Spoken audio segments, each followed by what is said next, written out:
But yeah, I mean, where I work, we have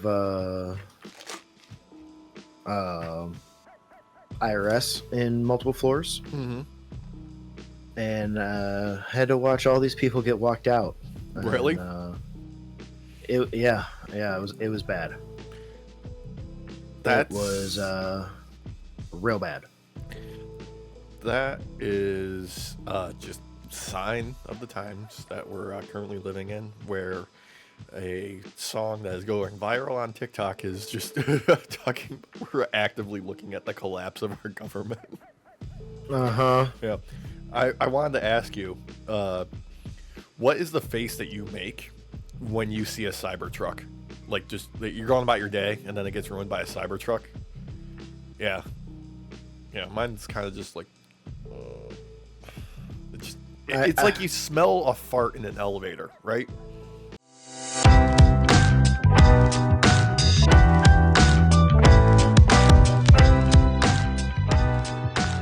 The worst part is like I saw one last night when we were on our way back from getting Maya yesterday. We got a new puppy, by the way. I am exhausted night shift, just so you know. I was supposed to be up like every 2 hours with her. It was basically just up because she just fought to stay awake. She just wanted to play. Oh, that's adorable. And oh my gosh, she's so cute. She's such a little gremlin. She literally looks like a mogwai. Oh, I love it. Oh, I'm maybe editing. Derek will insert a put photo something up. Yeah. Oh, thank you, Data, for shifting my camera. He was getting comfortable.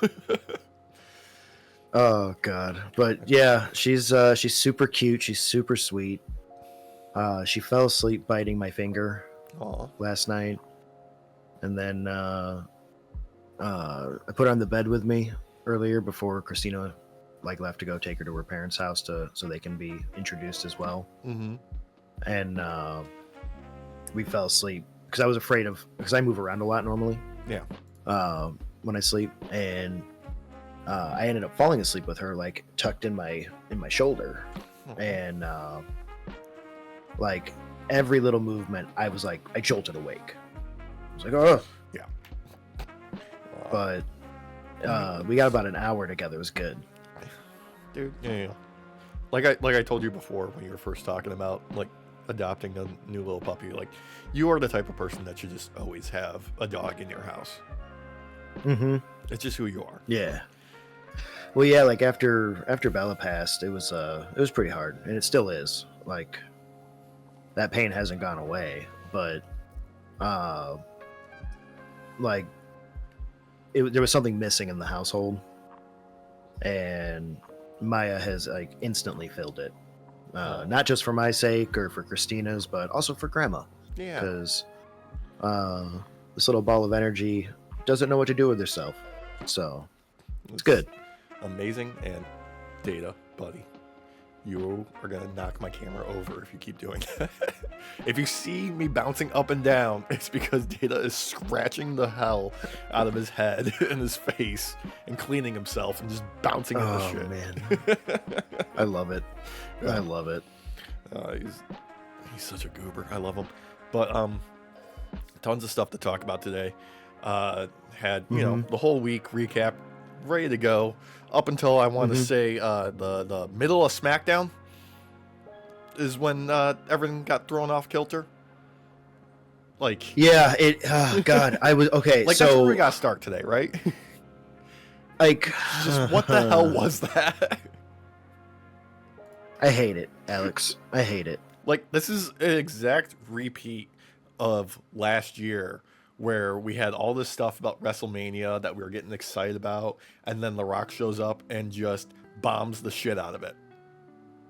So I don't think we brought this up last year because we were still kind of we were kind of like hazy-eyed because of the whole Cody storyline thing. Yeah. But part of the reason I think back then too, as is now, is WWE is confused as to why WrestleMania tickets aren't selling. and they think it's because of what matchups are going to be showing off, and people don't want to see it. Forgetting the fact that nosebleed tickets are like $400 fucking dollars. Yeah, it couldn't be the extremely high prices for every seat in the house. It couldn't be that. Yeah, couldn't be that at all. Plus, you know, accommodations, you know, because you're either flying or you're driving, or you're taking a train maybe, which is slow as fuck, but you do you. I mean, unless you were like out of the country, then it would be like okay. Yeah, like Vegas is super expensive to begin with, so it's going to be 3 times as much to stay at a hotel. Dude, legitimately, a couple weeks ago, we did a last minute trip to Universal Orlando, you know, booked it the same week we were going, and combined it was still cheaper than a single ticket to WrestleMania, basically. Yeah. It's kind of crazy. Like I saw on Threads, this guy was talking about he bought his tickets, they were like 600 something. His hotel for the 2 days, he's staying an extra day, I guess, as well, but was like 1,500. The flight as well was like 200 a pop. And which I feel like they need to discount those plane tickets right now, dude. Oh boy, God, I do not want to go on any flights anytime soon right now. People can't afford this. Like, they need to lower the ticket sales prices. Like, that's all they need to do. It's preventative to, you know, filling out the actual show. Yeah, and because like people, I think what WWE misunderstands about catapulting someone like Jey Uso forward is he's a very different beast compared to like a Cody Rhodes when they push Cody forward. Cody's still very much a company man. Yeah. But Jey is very much part of the proletariat. He comes across as one of the crowd members. I mean, that's the whole setup of like his entrance. It's coming through the crowd and being a part of the people. And also real quick, I am excited beyond measure that 2K25 is actually putting in his crowd entrance into the game, because if you didn't do that, I would have been just like, how do you miss this? How do you miss this key aspect of who this character is? Bro, Grandma yeets. Are you kidding me? Like, Grandma, when she's watching wrestling with me, she yeets. She fucking loves it. But that's the problem for them, though. That for WWE. Yeah. They're not understanding the fact that Jey is one of the regular everyday wrestling fans in their eyes, which means that the regular everyday wrestling fan is not going to be able to afford this shit. It's the same theme that we're seeing in all of professional sports too, because NHL, NBA, NFL, baseball, like, they're all getting preventative with their pricing. Yep. Oh yeah. I remember growing up, going to a White Sox game, and it cost nothing to go. Well, like, and it's still cheaper, sure, than going to Wrigley, you know, and seeing the Cubs play. But I think it's like tripled or quadrupled in price, like in the last 15 years. Yeah. To go to one of the lawn seats, like, what the hell, dude? That another prime example was the NBA All-Star game last weekend, right? There was everybody who watched it had the same take of, what the hell is this? This was like 3 hours of commercial and like an hour of basketball. Yep. That's starting to be an issue across all of them as well. It's weird because, like, I'm used to that with wrestling. We usually get picture in picture and stuff. But lately, even like wrestling, you get like 3 minutes of commercials, like AEW. I was watching Dynamite, and I think it was like 45 minutes of commercials for a 3-hour show. Yeah. Or more. It might even been a full hour worth of commercials, but it was insane. Because Dynamite's only 2 hours.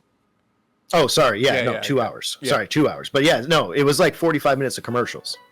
Only like 2 of those spots were picture in picture that I got. The rest of them were just full blown commercial. So, Dude, it's like at the stage that we're at where it's just like everything is being ruined by finance bros. Everything. oh yeah, yeah.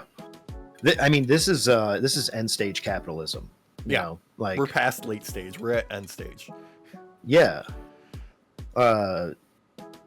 Something's got to give. Like, we're seeing what's going on in the government and everything, and without getting like really political or anything, so this isn't, in my opinion, political, but the trade war type crap, tariffs, very clearly not a good idea.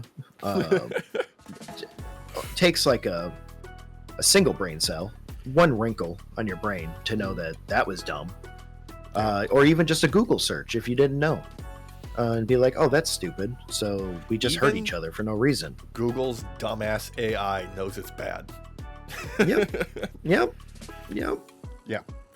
Even DeepSeek was like, no, bro. Well, that's Chinese owned. You can't fault that. Well, Yeah. well. But still, like, it's like nothing is affordable, and they're doing it on purpose because they're trying to. This is that part of end stage capitalism where they are just simply siphoning everything they can and try and get away with what they can before everything collapses, because they've already.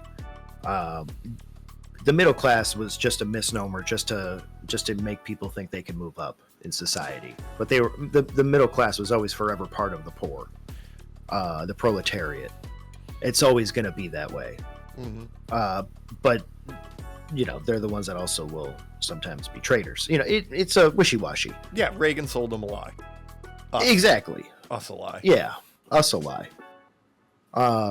But this is that part of it where they siphon everything out because they know it's going to collapse. They've ruined every aspect of humanity. They've ruined the planet. They know they've been ruining the planet, and yet they refuse to stop. If anything, they sped it up. They were like, ooh, we learned what multipliers were. Let's do that. Compound interest. What? Look, this seems like a fantastic time to plug the Night Off Pod store and merch right now, because if you want to spend your hard-earned dollars on something that'll send a message, there's a couple new items on there. There we go. Yeah. There we go. Yeah, there was one inspired by my beautiful, amazing smoke show girlfriend. There's a communist Barbie shirt in a nice light pink. And personal favorite of mine is the No Kings in America shirt. There we go. Yeah. And There if we you're go. going to a wrestling show in the near future, there's also I Eat Corn the Long Way. I mean, who doesn't though? Who doesn't? Yeah. Who doesn't? Mm-hmm. Like when I'm dehusking my corn, I have to like long weigh it so I can get the husk off in one go. That's how you get it. It's the cleanest way. It's the cleanest way. And you also like floss your teeth at the same time. It's important. You gotta take care of those chompers. Yeah, exactly. Exactly. And then of course my final personal favorite is the lead still in our pipes, microplastics in our balls. They screwed us all. They have. I can't tell you how many times my ropes turned into like a 3D printed looking object. It's terrifying. And that's how you got your newest coffee mug. It is, because we were talking about Las Vegas earlier, and it says Las Vegas. The M&M World, nice. Oh, and it has my name. Of course. Capitalism. Yeah, that was 90s capitalism, though. That was a different time, Alex. Yeah, that's when capitalism still worked.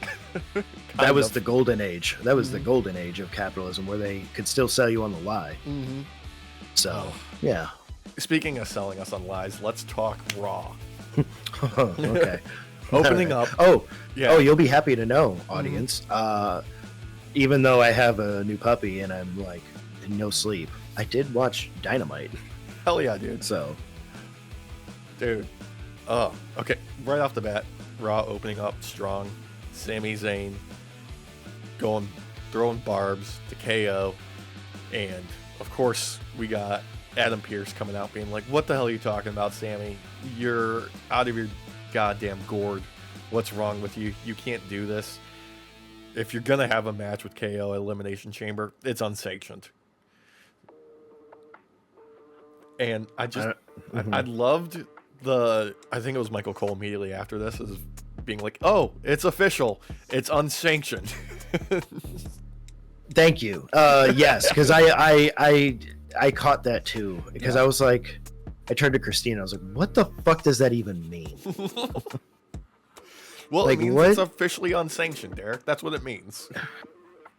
So it's sanctioned as an unsanctioned official match. Yes. Okay. Yeah. Like, okay. You know what sold me on it though? Really, was when Adam Pearce was like, "It's unsanctioned." He had to do the dramatic glasses take off. He did. Yeah. Oh. Yeah. That doesn't work very well when you have headphones on. You feel like you're stabbing yourself a little bit. I'm not gonna lie. A little more difficult, yeah. Oh, I actually thought I was gonna get myself in the eye there for a moment. But overall, super strong start to the show, and the only thing I am hesitant about is the fact that this is happening at Elimination Chamber and not at WrestleMania. Because I feel like Sami and KO at WrestleMania is just necessary for them. Well, okay. What if this is like at the end of it, Sami joins KO? Maybe. Like, maybe that's the lead up to something happening at WrestleMania to try and screw Cody out of his belt or something. Which we could get there. We could. Like, they just like think of this as a possibility of being like a friends need to fight a little bit more before they make up kind of thing. I also really appreciate between the promos with them back and forth from, you know, their car, their home, and whatnot. They've just acknowledged, like, this is a part of, like, our cyclical nature. Like, they are a snake eating themselves with their storyline of, like, we're going to be friends, we're going to have a disagreement, we're going to fight, and then we're going to be friends again in the future. I swear to God, the next set of promos, KO's going to be actually sitting at his dining room table eating dinner with Sami and his family. Yeah. Cutting the promo. And then Sami's going to cut his promo, and then it's going to go back to wrestling, and they're just going to keep eating fucking dinner. Like I feel like KO literally went inside after that and ate fucking dinner with him and his family.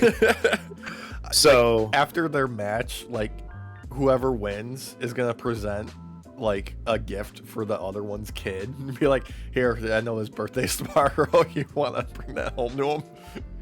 Oh my god! Oh god!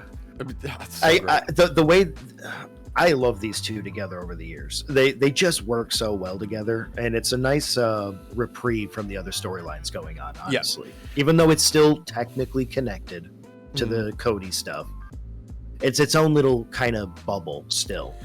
It's its own kind of bubble, but it feels like the glue kind of holding everything together at the same time. Like, it's not at the top of the card at all points in the history of WWE, but over the years, these two have just kind of cemented themselves as, like, no, we are what's holding this company together on some level. Like, if we weren't here, things would be falling apart. I mean, there's a reason why Sami's called the Zombie.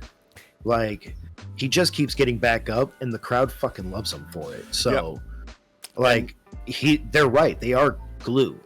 Yeah. In many respects. I agree. And KO did nothing wrong, ever. I take that back. There's been a lot of times where he's just, crossed the line a little bit. I mean, he didn't do this on GM mode in ECW. No. But he did take out Randy Orton so he can go home and play Elden Ring for a long time. Shout out to any of you that watch our GM mode series, because same thing happened to my Randy Orton. It's almost like it was destined to happen. Yeah. Unfortunately, Derek had to jinx himself, and so Randy Orton in both the real world and GM mode is playing Elden Ring at home. Yeah. Just chilling. Like a villain. I love him. Look, Randy's earned this, okay? Over the years, being the most evil man in existence when he was bald Randy Orton and working all those matches with John Cena and just having people hate him so much to turn it around to be here now. I'm letting him live. Like, let him do his thing. It's great. What I miss though, Alex, is him not being able to just like stay in kayfabe, and he's having too much fun. Is just smiling when there's no reason to be smiling. Oh, dude, when he hit like that RKO on who'd you call it, and did like the full on like standing jump splits because he was so jazzed about it. Dude, yeah, dude, I love it. Yeah. Or that. Did you ever see that interview of that little kid, and they were asking like, who do you want to meet and stuff, and he was saying Randy Orton, and he was like, I know how to get out of the RKO. So then he comes up behind the kid and gets him. He's like, all right, tell me, how do you get out of it? How do you get out of it? And the kid was like too terrified and traumatized in that moment to actually be able to say anything until he saw that it was actually Randy Orton, because otherwise he probably thought he was being kidnapped in that moment. Missing a black bag around his head, just getting yeeted off. Oh, dude. Oh, God. Look. Yeah. Good stuff all around. Honestly, another highlight after the Sami promo was AJ Styles versus Dominic. The match itself, whatever. Like, it's AJ Styles just being awesome and smooth as hell. And Dominic, in my mind, wrestling kind of like crap on purpose. He's gotta be, right? Because, like, once again, like, it's part of his character at this point, right? It was at the very fucking least that 619. Oh, God. Like, that, there's no way it's that bad on, like, without like any attempt or anything. That has to be on purpose. Like, because if he's truly that bad at it, like, brother, ew. Brother, ew. But we did get some nice stuff like references to AJ Styles days in TNA, being X Division champion, all that kind of stuff. But really, key moment of this was Braun Breaker coming in to spear AJ dodging it, hitting Mysterio, and Braun just being furious. And we got that fantastic, another one of those like all-time moments where he rips off his shirt, throws it at AJ Styles, and he just catches it effortlessly. Dude. I've seen that looped so many times online after this moment. God damn, did I rewind that over and fucking over again, dude. That was insane. It was just just never broke eye contact with him. It was amazing. Dude, it was so good. He went backstage in Gorilla after this moment and was just like, jump. Dude, he hit that fucking spot perfect. Not only that, credit to Dom as well, because he folded like a fucking lawn chair. Yeah. That looked like crazy, but that means it really didn't hurt that bad. It's when you don't fold, like I Show Speed, is when you get cut in half. Does hurt. Yeah. That those ones hurt. Yeah, that was like an anime samurai moment where he just like runs past him the slice, and the dude doesn't realize he's dead until like 3 seconds later. Oh God, dude. Oh my God. It was just diabolical. But this spot worked so hard. Like, honestly, this match would have been worse if it was probably anybody else but AJ Styles, because AJ, he elevated this match. Was there still a little bit of ring rust here and there overall? Sure. Yeah. You could nitpick if you really want to, but AJ's looking great coming back, and I guess it helps having a fucking literal punching bag like Dominic Mysterio. So yeah, I mean, Dom is so useful right now on the roster. Like, he gets the kind of heat that you really can't manufacture, where people just enjoy booing the hell out of him. Like, he's just a magnet for, like, they're booing him because they're playing along with the character, not because they're Logan Paul.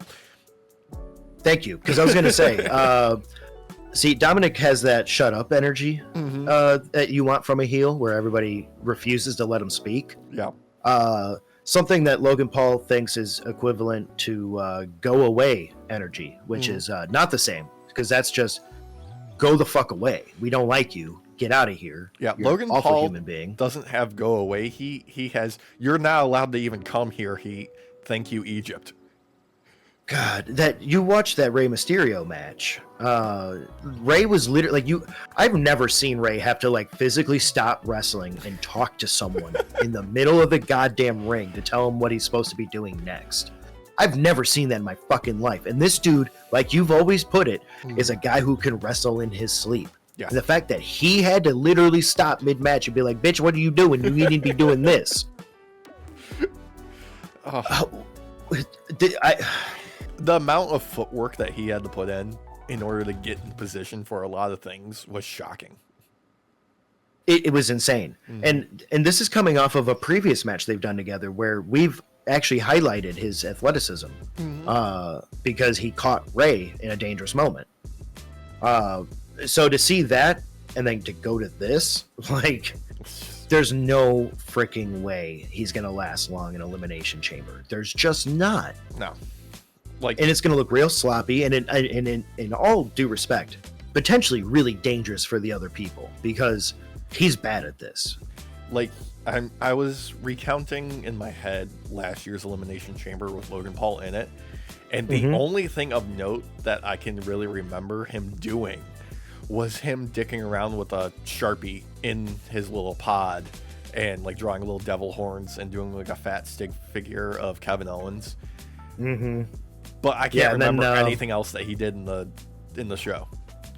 He used brass knuckles against it might have been KO as he was exiting or was it Randy? I think it might have been Randy because like I can't. It might have been Randy because I'm pretty sure KO like got in the pod with Logan when it was opening up and just like battered him. Yeah, you're right. Yeah, he, as soon as it opened, he rushed right in there, and it was great. And everybody was really happy because Logan has get the fuck out energy. But going back to Dominic, though, Dominic is in basically the perfect heel. Yeah. He just sometimes lacks it in the ring, and it always makes us question: is it on purpose, or is this just is what it is? I'm 100% convinced it's on purpose. Like, I feel like that's just part of who his character is right now at this stage in his career, where it's just like, no, I don't want to be doing really fantastic, well executed, bombastic moves to get the crowd to cheer for me, because then they would cheer for me. Like, I am doing this in order to, maintain my character almost. I'm 80-20. 80 in favor of it being all kayfabe, and he's actually a lot better. Mainly because like there's those moments where you see something that's about to be maybe almost a botch. Yeah. And it's him kind of catching the person or taking the hit, which only comes with experience. So, and he's a 20-year vet, as we all know. Exactly. Yeah, he's been doing this since he was in juvie. So, yeah. Anyway, we had the afterthought of the Women's Intercontinental #1 contenders match, Dakota Kai and Ivy Nile, which, whatever. On this, I feel really bad. Okay, question. Yeah. Have these two ever wrestled each other before? I don't remember. I really am struggling. Maybe in NXT they did, possibly. Okay, because the impression I got from this was two wrestlers who kind of had to end up wrestling each other and have never done it before with each other. So they were kind of learning each other out because they've never had to try out the other person or taking the bump from the other person's moves and stuff. Yeah. This was I didn't like this match. It wasn't offensively bad, but it was one of those matches where you were just like, I wonder what's going on my phone right now on social media while it's happening, right? Literally, yeah. I was checking the news. I was getting tired. Yeah. I feel really bad for both of them because in other instances, I do like both of them wrestling.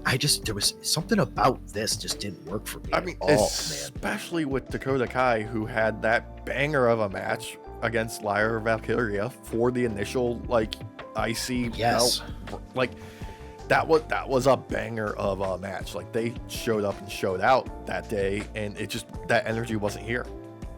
It wasn't, and it's sad because I can't really blame either of them. I feel like both of them were lacking in many ways, mainly in the taking bumps from the other, except for a few moments there were some highlights that were really good and well done. But for the most part, it just felt like two wrestlers that have never wrestled each other before in their lives, and at last minute got thrown into a match together, and they were trying to make it work. Yeah, this is where we're starting to see kind of this, unfortunately, this has also been reported on this past week, but a lot of I won't say a lot. It's a number of women on the roster at WWE have been outspoken about sort of the booking of the entire division, where they're like, look, we're seeing just, the top people, playing multiple roles, being featured heavily throughout the show. Nobody else really getting a lot of time. Some things are just being, left in the dust. We're not seeing any development really of any storylines. It's just kind of there. Yeah. I mean, the Jade Cargill storyline, how long has that lagged on for now? Where they keep bringing it up? 3 months now. Yeah. Well, you stop bringing it up if you're not bringing her back anytime soon. It's kind of getting annoying because you can tell they're desperate, because that's how they brought in to sell us on Naomi and Bianca versus frickin' Liv and Raquel. Raquel, thank you. Yeah. Which, don't get me wrong, I'm okay with them wrestling each other, and I'm okay with being that, the reasoning behind it, but don't take 3 months to fucking get to that point. Really, I just want the same level of attention and effort being given to the women as they've been giving to at least the men's, maybe not main event, but at least the mid card, because there's stuff happening in the mid card and the men's too. Well, yeah, because we're talking Braun Breaker and stuff all the time. With the IC title, the US title, we talk about a ton. Yeah. As well, because of the feud that's still going on between Shinsuke and LA Knight, or Louisiana Knight rather. Sorry. Damn it! I threw myself off track. Yeah. Damn it. But that's what it is. There's stuff happening in the men's tag title division on some level. There's a reformation happening there because it's been ignored for a long time. There's more stories happening without titles involved in the men's division, where that's all that's happening in the women's, really. Yeah, honestly, we're at that point again where the pendulum has swung back the other way for women's wrestling in general, where AEW is the highlight, in my opinion, for women's wrestling. Yeah. So I knew you would know what I'm talking about, but I feel like the pendulum has swung back the other way, because you're right, we're not getting, or I should say the women are right, we're not getting the storylines that are progressing in a normal way for a lot of the other women, other than the main four. We're not getting airtime in general for most of these women either, and some of the matches we're getting, it's in a very short window of time for them to show off. Plus, you also have the fact that they're not treating two of the new belts with much dignity right now, despite the women who are very dignified that are holding both of those new belts. I mean, Chelsea Green has made the most out of the US title. She's given very little time on the weekly shows, and she is just running away with it. I can't say that they've done anywhere near that with the IC title at all. No, and I don't think that's Lyra's fault for the most part. No, I think I put shared blame with her and Bailey's match for Elimination Chamber, because that was just not a good match. But it was never meant to have Lyra win, because she already has a belt. Yeah. So she doesn't need to go after another belt. And that's what annoys me the most about this. And I wouldn't doubt that it annoys both of these belt holders as well to some degree in having to take losses as a belt holder. Mm-hmm. We saw Gunther take a loss as a belt holder to one of the other belt holders. And how long of a stretch did he look freaking weak for? I would say weeks. Months, in my opinion, personally, because only now against Jay does it feel like Gunther is strong again. Speaking of, in a good way. Speaking of, let's talk Gunther and the other main highlight of the show, where Gunther does Jay's entrance through the audience and cutting a promo, and just top form Gunther here. I gotta say, like, one of my favorite lines this week was him talking to the crowd and saying, you know, you watching me wrestle is like reading Shakespeare to a dog. Yeah. Oh my God, he was slapping, dude. Mm-hmm. This is what I mean. This rivalry with Jay has brought something back out of Gunther that was not there previously, where I kept thinking he might lose the belt. Yeah. Now I'm second guessing to some degree Jay taking the belt from Gunther because of this promo in many respects. But the lead up to this promo is what really sold it. Yeah. Gunther acts like he's above everybody else all the time, and mimicking Jay's entrance and trying to get people to yeet was on point. And the fact that not even the sound guys they refused to play Jay's music for him, so they weren't going to yeet. It wasn't going to happen. And then, but it was like, I was gonna say, like, on top of that too, like, he had like a moment where he did like the really like low grade basic kind of like heel shtick of, like, you know, calling them smelly in the crowd, and even that still worked, dude. It was the way he said it. There was such an arrogance behind it that, like, it's something that I feel like most Americans only read about in those, like, in like storybooks and stuff, when it comes to like how royalty would treat peasantry. Because for Americans, they're just slighted future billionaires in their minds. Yeah. So for them to be treated like peasants and have the man who's above you not only be amongst you in that moment, but be fucking taller than you, even when he's down 4 steps, it's eye-opening, and they hated it, and it really fucking worked. That smelly thing, I feel like, was the final straw for a lot of these people, especially because with some of the people that were close to him, you could see them like kind of look at each other like, yeah, you do stink. If you heard of deodorant, try it. Look, oh man, the moment with the kid, when the kid like kind of stepped out from the spot, and he was like, ugh. But that's what works with Gunther so well, is that he inhabits his character fully. You know, like, he doesn't reek of like one of those people that was manufactured in the performance center and like is put on TV. No, he is believable in the aspect of, like, the cameras are off of him and he's like off doing his own thing, and he's still the same person.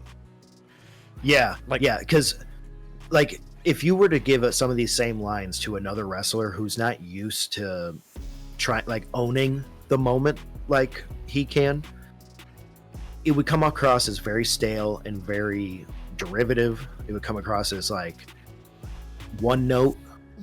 But the fact that he lives this character, like, it sells it as real. He had so many minutes to capture the moment with these people, and he didn't just eat it, he finished the fucking plate, bro. Yeah. Like, that's how good of a promo this was.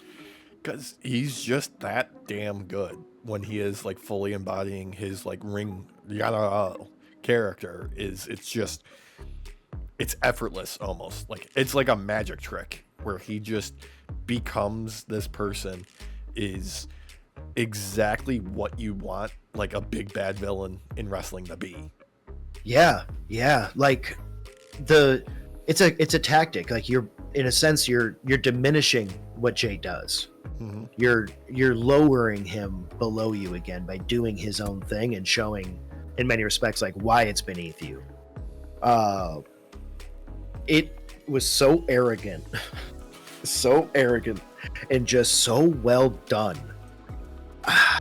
This was honestly, this is going to be a contender for one of the best heel promos of the year, in my opinion. He turned me around during I should say he started to turn me around during this rivalry with Jay, because these two wrestle really well together. They do.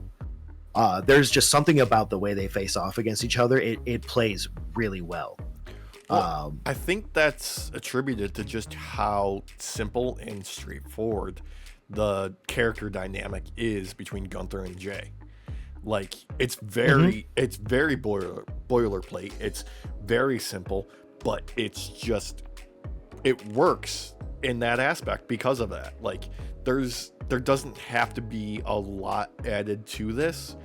But we've still got, quite some time till WrestleMania, so they can develop more if they so choose, because the foundation, the basics of it, is solid. Oh yeah, I mean this shit is this is anime. Like this is literally anime levels. Like you've got freaking the one of the boys in Full Metal Alchemist as Jay. And you've got freaking what's his face, the fire dude for Gunther, Mustang? essentially. Yeah, like they play off each other really well, and like that's what I mean. Though it's so hyper exaggerated in like an anime style, but it's grounded still. It makes it really believable. This rivalry so far is my favorite rivalry of 2025, and it's technically a bleed over from 2024. Technically, yes. Look, but because it's still going in such a way where it's going up, this isn't something that stalled for me. Like, if you asked me like a week and a half ago, I was 100% confirmed like Jay's gonna win. But after this promo, I second guess that now, man. Yeah, and that's what it doesn't matter if it starts off with a clear-cut winner and loser on the books with a match. You just need like that 10% of doubt, that 10% of doubt, and then you'll have the crowd just biting on every near fall, like just being like, oh, is this it? That's it. That's all you need. Oh yeah, I mean, I can talk for a long time about this promo. This is not just how well it was done. He antagonized Pat and frickin' Cole. Antagonized them very well. Also, the response between yes. Pat and Cole on just Pat being like, I hope so. I hope so. Yeah. I think he can beat you. Yeah.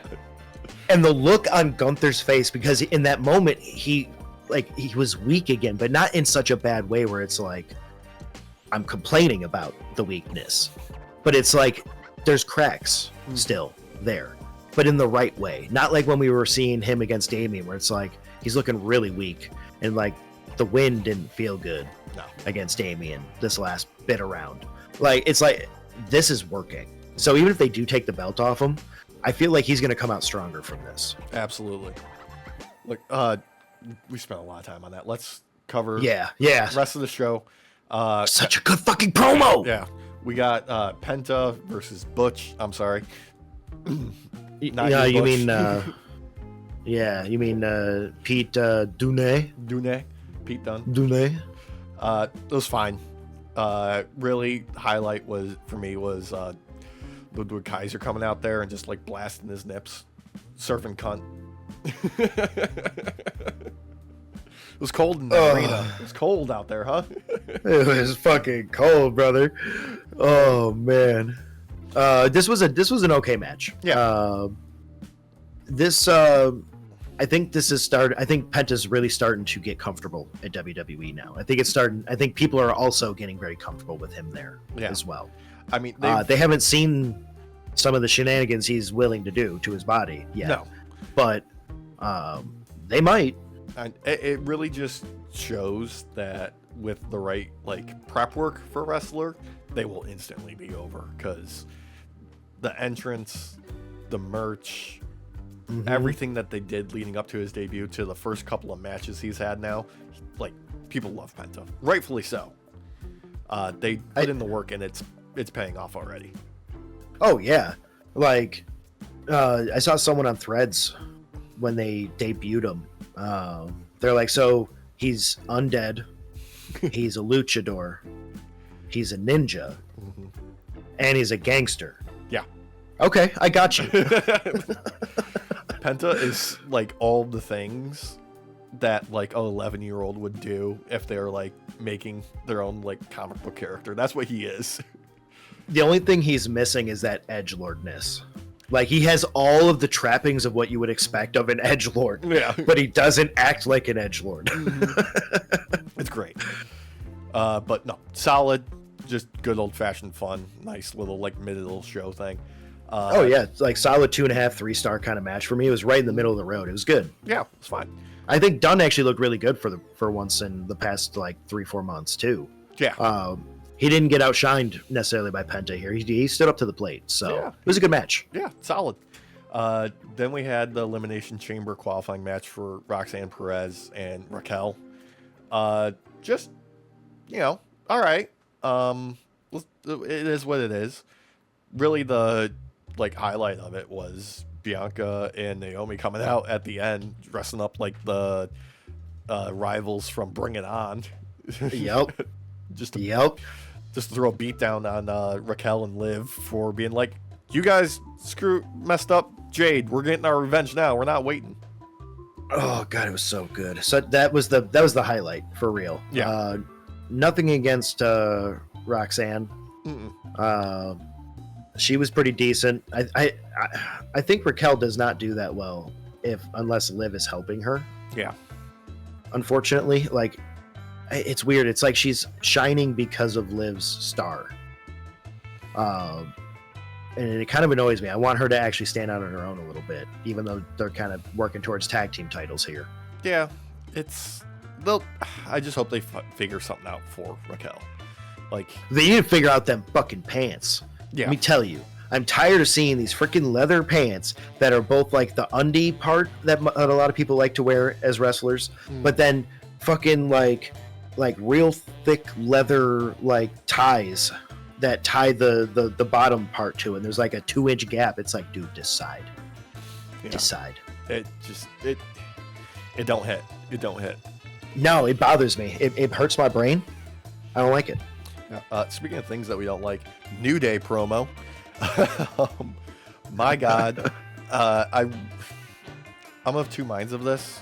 Number one, I really liked what the New Day were saying out there during their promo, but I really didn't like them just going back to the LWO. Well, there's unfinished business there, technically. There's unfinished business, but the LWO are just momentum killers. I think because they're trying to elevate LWO more. But I do agree with you, Like, because they tend to be. the LWO just feel like they're background characters at this point. 'Cause can you tell me who else is part of the LWO besides Ray and Dragon Lee? What's her name? Oh crap! I actually like her too when she wrestles. One of us has her in GM mode. I have her in GM mode. Yeah, Derek. Zelina Vega is now Zelina on Vega. Yeah, she's not with the LWO anymore because she's on Smackdown now. Never mind. Yeah, The guys with the claw marks. yeah, those are in LWO. That's Los Garza. Oh, Yeah. The Dragon Lee guy. Yeah, that was the one guy I said. Besides Rey Mysterio. Yeah. See. Yeah. Yeah. No, you're right. I wanted to be a hassle, Alex, and I need you to lead me around the bush. I will say I did enjoy Woods and Kingston getting the hell out of there when they were getting set up for the dive through the ropes, and fucking goddamn Kofi running in Tim's like that. That's a sight. Dude, Dude, he took a hit pretty well too, and then Tim's, and I thought they were going to bounce off because they weren't really tied very well, obviously, and they didn't come off. But yes, for me, the best part of this was the contradictory turn around and act like you just didn't get jumped. Yeah. And throw your coats down and saying, now you want to fight. Very good, very heel like. It worked really well for me in this moment. So I'm of the idea, Alex, this is just theory crafting for me, but I am of the mind that they are a stepping stone for this new version of New Day. Yes. They're going to squash this rivalry real quick because they've already handled the leader. They already cut the head off the snake. They just need to handle the underlings at this point. And then they'll move on to the next people that slided Xavier. And then the next people that slided Xavier. Until we finally get to Big E coming back and taking on the both of them. Which I would love to see that handicap match. That'd be so dope. Dude, he'd be so... especially if he goes in there raging and crying like that. Just that, like, angry kid that's beating up their sibling. Like, what was it? A Christmas Story? Where Ralphie jumps the bully. And he's just bam, bam, bam. Yeah, do that. Just tears flying. Yeah, dude. Because that would sell it even more. Like, for real. After all the things they fucking said to him. Oh, man. That's my theory. It's a wrestling theory. Yeah, it's out there. It's not just a theory. It's out there. It's a wrestling theory. But main event, we had Seth versus Finn for the final spot in the men's elimination chamber, and gotta say, the boys brought it. They brought it. They served it up and just fucking ate. I forgot how good these two wrestled together. Because they've wrestled in the past many times, actually. Yeah, dozens. Dozens and dozens. But we haven't seen them wrestle each other much in recent time because their stories haven't really crossed. And we haven't seen them wrestle in a long time where it felt like both of them wanted it, you know? Dude, this was a great match. This was a great main event match. Both of them gave it their all. We were seeing Seth do shit we have not seen him do, except for in GM mode. Yeah, springboard moonsault. When's the last time? Goddamn. GM mode. Otherwise, it's been years. Because any of you night shifters, if you watch our GM mode series, we've complained about how like Seth doesn't do these things anymore because bad back, bad knees. You know, like it's understandable. And then Finn comes out here and is sling blading. He's coup de grace, and Seth's like, all right, I got to step this up. All right, dude, right off the springboard, right off the bat, hit him with a pedigree, trying to finish it early, wrestling with some intensity and some speed, dude. Let's go. These guys, they gave it 110%. At no point, this was one of those doubt the entire time throughout the match, right? No point where I was like, ooh, this one's gonna win. Like I was walking into this match going, oh, this is like a squash match. Like this is just for Seth to go in to fucking Elimination Chamber. It's gonna be fucking no. Yeah, this is gonna be a veiled like competitive match where it's gonna be like 50-50. Oh, who might the spots back and forth. He's got the upper hand. This was full bore. Like we're wrestling our fucking asses off, and we're gonna fucking make you believe everything that we've got. This was a PLE level match where you are ending the rivalry between two wrestlers. This is what that wrestling was, like the level these two gave. Yeah, this felt like this is going to set up more in the future between the two of them. I'm hoping so too, because like I said, I forgot how well these two wrestle together. It's clean, it's believable, and Seth can sell a coup de grace like a motherfucker. Yeah, he can. Not many sell it that well, in my opinion, when they take it, because you're already laying down. Like, what else are you really gonna do? But Seth makes it look like his fucking ribs are breaking. It's so good. It's good. I want to see more of this though between these two because I want to see something for Finn, because something you and I have complained about for the past few months now, or more technically, actually, probably half a year or more, is what is the Judgment Day going to do, because they need to do something else and not be together anymore. And Finn has found it, in my opinion. And okay, so this is probably just, fan casting and like people on the internet like trying to manifest this happening. But with Dominic talking about, wait, maybe we should bring in another member in the Judgment Day. And who should have returned recently other than AJ Styles? And who has more history with Finn Balor than AJ Styles? Bringing him into the Judgment Day. Sure, it doesn't fit his character whatsoever, but just going back with their history with Bullet Club and their rivalry and like the little things here and there between like the early Judgment Day when it was just Priest, Rhea, and Edge, and who should be on the other side but AJ and Finn and stuff and Liv. Like that happened. Like this could be one of those things where they're just like pulling on minor threads from history and just running with it. And I would love to see AJ screw over Finn and dissolve the Judgment Day in his own image. That would be great, actually. Yeah, because it does feel like they're setting up for AJ to be intertwined with Judgment Day for a little bit in the near future. So I can see that happening for sure.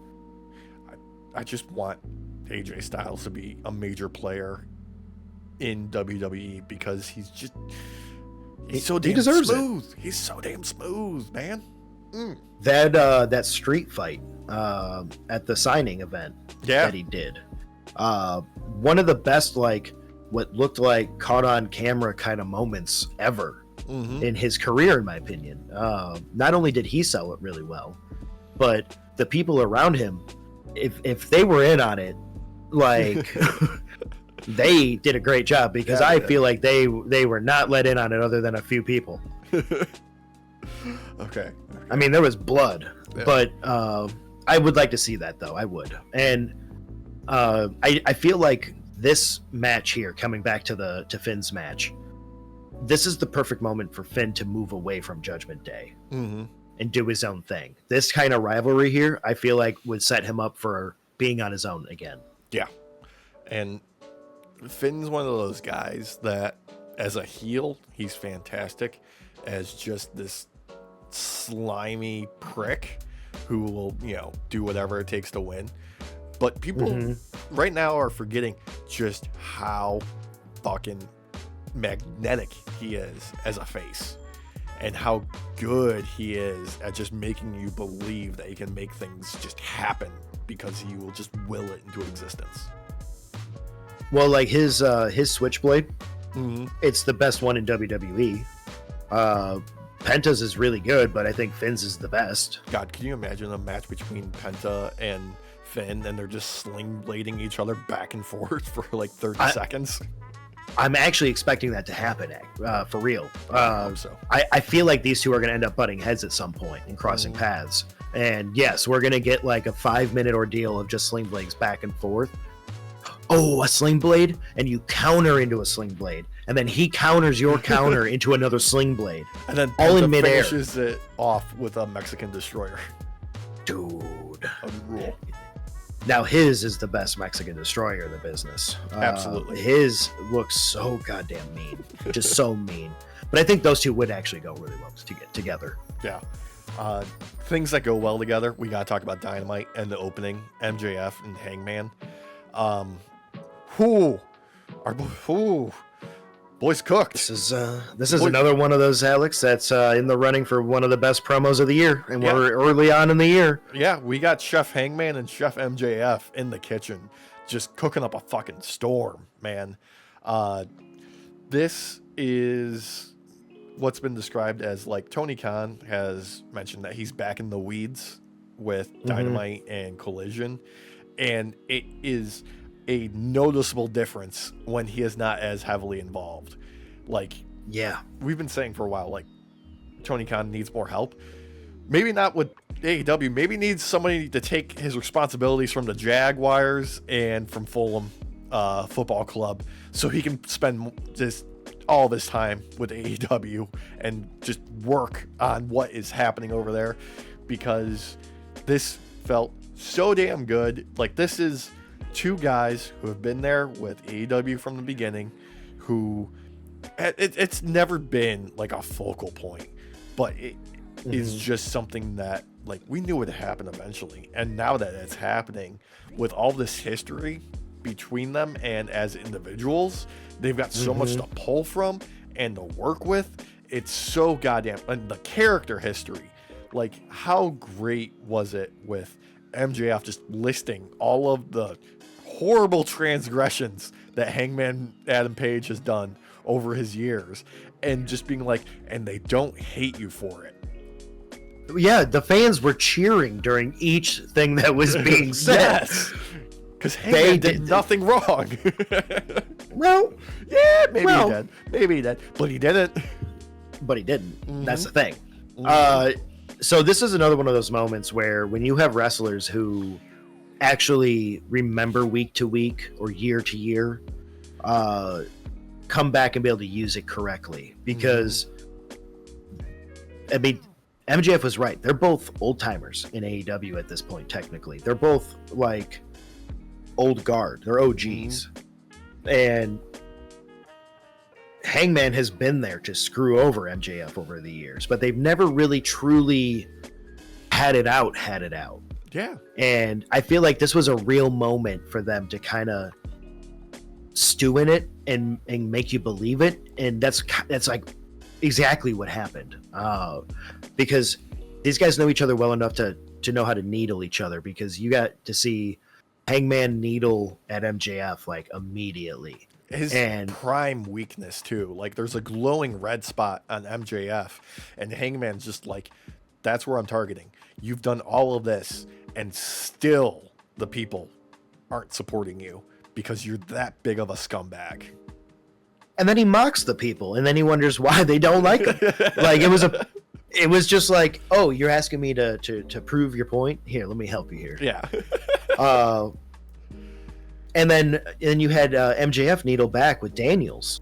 Oh my God. Yeah. Dude. That moment where Hangman just is screaming at him of like, I would tear out my own spine and give it to him, was, dude, like, I don't even know what the fuck that means other than, dude, that works. Okay, so I gotta say, I feel like Hangman told him to say that beforehand. Oh yeah. Because I feel like that was a real trigger for him, because he didn't just snap in like the, oh, I'm the crazy man, Hangman Adam Page that we've been seeing lately with the crazy eyes and can't decide which entrance and exit he wants to fucking go through.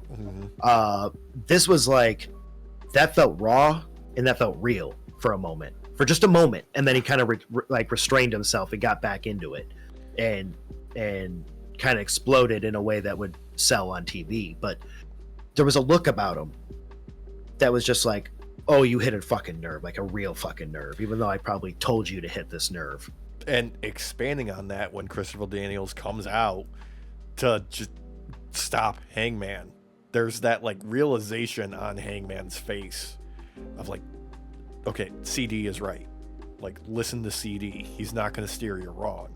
Like, the path to Hangman's redemption is in front of him. And it's just like, you can see every step of him contemplating what he needs to do and who he is as a person. Like, he sees it in front of him, and you can see just like the gears turning of like, okay, this is what I have to do. Like, I know who I am. Can I walk this path still? Like, it's all over his face. Yeah. These two ate the room up, man. Well, the three of them, I should say, rather, because Daniel should not be ignored. No. Oh, dude, the chance for Fallen Angel that just came naturally from the crowd. Perfect.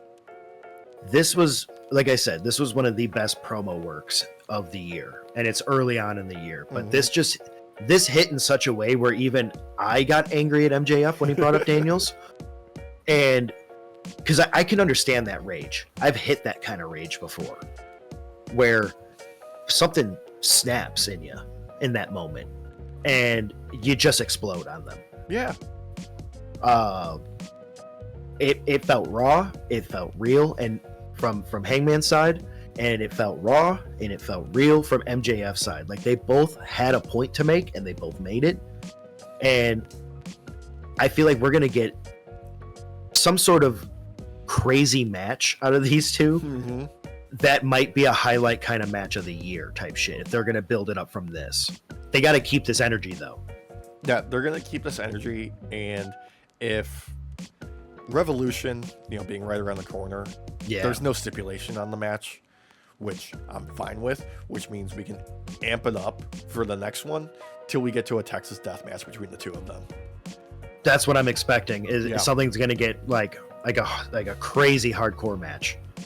Mm-hmm. But that's it. Not only rivalry wise, but for MJF's career to go into a match like that, win or lose, it's gonna boost him, because we just see him as the Burberry scarf boy a lot of times, the arrogant Burberry scarf boy. But if we see him actually go into a Texas death match with fucking Hangman Adam Page, like, no matter what, his street cred's going up.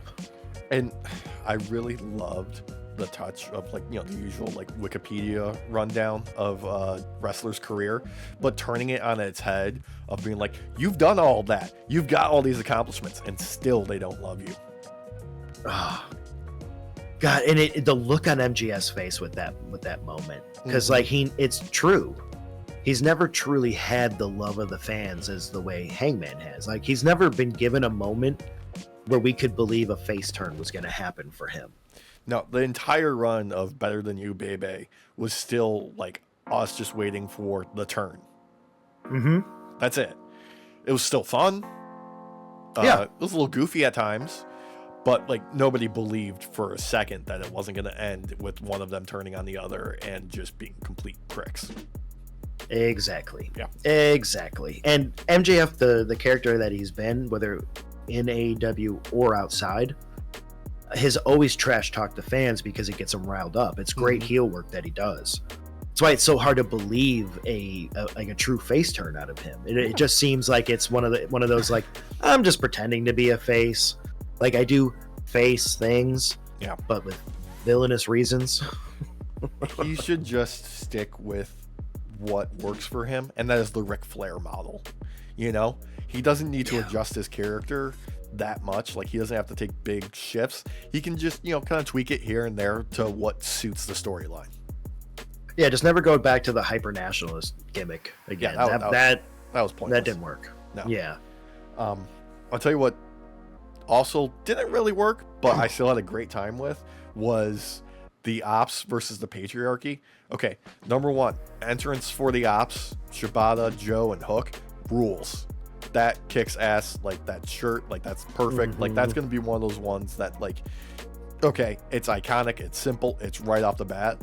The match itself was whatever, but I had so much fun watching Samoa Joe just have the time of his life out there. He was having so much fun. It's insane. He was smiling like a little kid, just beating the shit out of people. This was just bullying the game. Mm-hmm. With Samoa Joe just smiling the entire time and just the biggest shit-eating grin. This is a 5 out of 5 star match for me, Alex, because of how much fun Samoa Joe is having. Yeah, quite literally. He ate the room up with this. He did. All they really did was chop people to death. Yeah. They didn't really do a whole lot. No. I mean, they did. Joe had that insane dive to the outside. That was dope. That's what I was about to say. I was like, other than some moments like the freaking crazy ass dive, which I was scared for my life. I don't know who could be standing on the other side of that and not feel safe. No, thank you. No, thank you. Shibata, dude, he was just just having a blast. Dude, the crowd was fucking loving it, dude. This may not have had a bunch of technicality or technical wrestling and stuff. This may not have all of the high flying moves, even though obviously we got to see Samoa Joe fly. Yeah. Everybody had fucking fun. Even fucking Hook had fun. Dude, this tiny ass little boy. Sabian was having fun because he was getting the chop, just chop, and you could still see him having fun with it because he was just enjoying being out there getting the ass beaten out of him. Dude, when they put his arms over the ropes and like held him there, dude, so funny. He smiled like 4 times. Everybody was having fun in this match. Yeah. Nobody was not having a good time in this match, other than maybe Christian. Yeah. Because he just got chucked to the manhandled. outside every time he tried to do something. And his dented ass freaking little clip, dude, so freaking funny. This match was amazing. This honestly was, just because of how much fun people were having, was a 5 out of 5 for me. Yeah. This could have been a squash match in my opinion. Still a 5 out of 5. Just fun. It was just fun. The chops, man. The chops.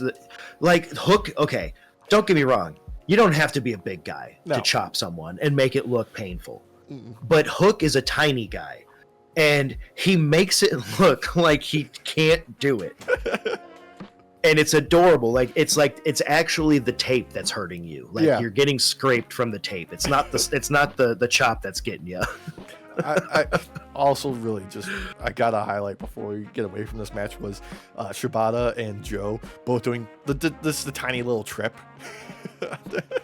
Yes. Oh my god. Like, no, you're not getting anywhere. And then just doing a quick little just drop senton on him in the ring. Great. Oh god, the Samoan drop that Samoa Joe did was devastating looking, despite everybody just like goofing off the entire time. That's so good. Like, I honestly feel like with a team like this, you could very easily have them overcome the Death Riders through comedy. Yes. And everybody just fucking vibing. Like, no joke.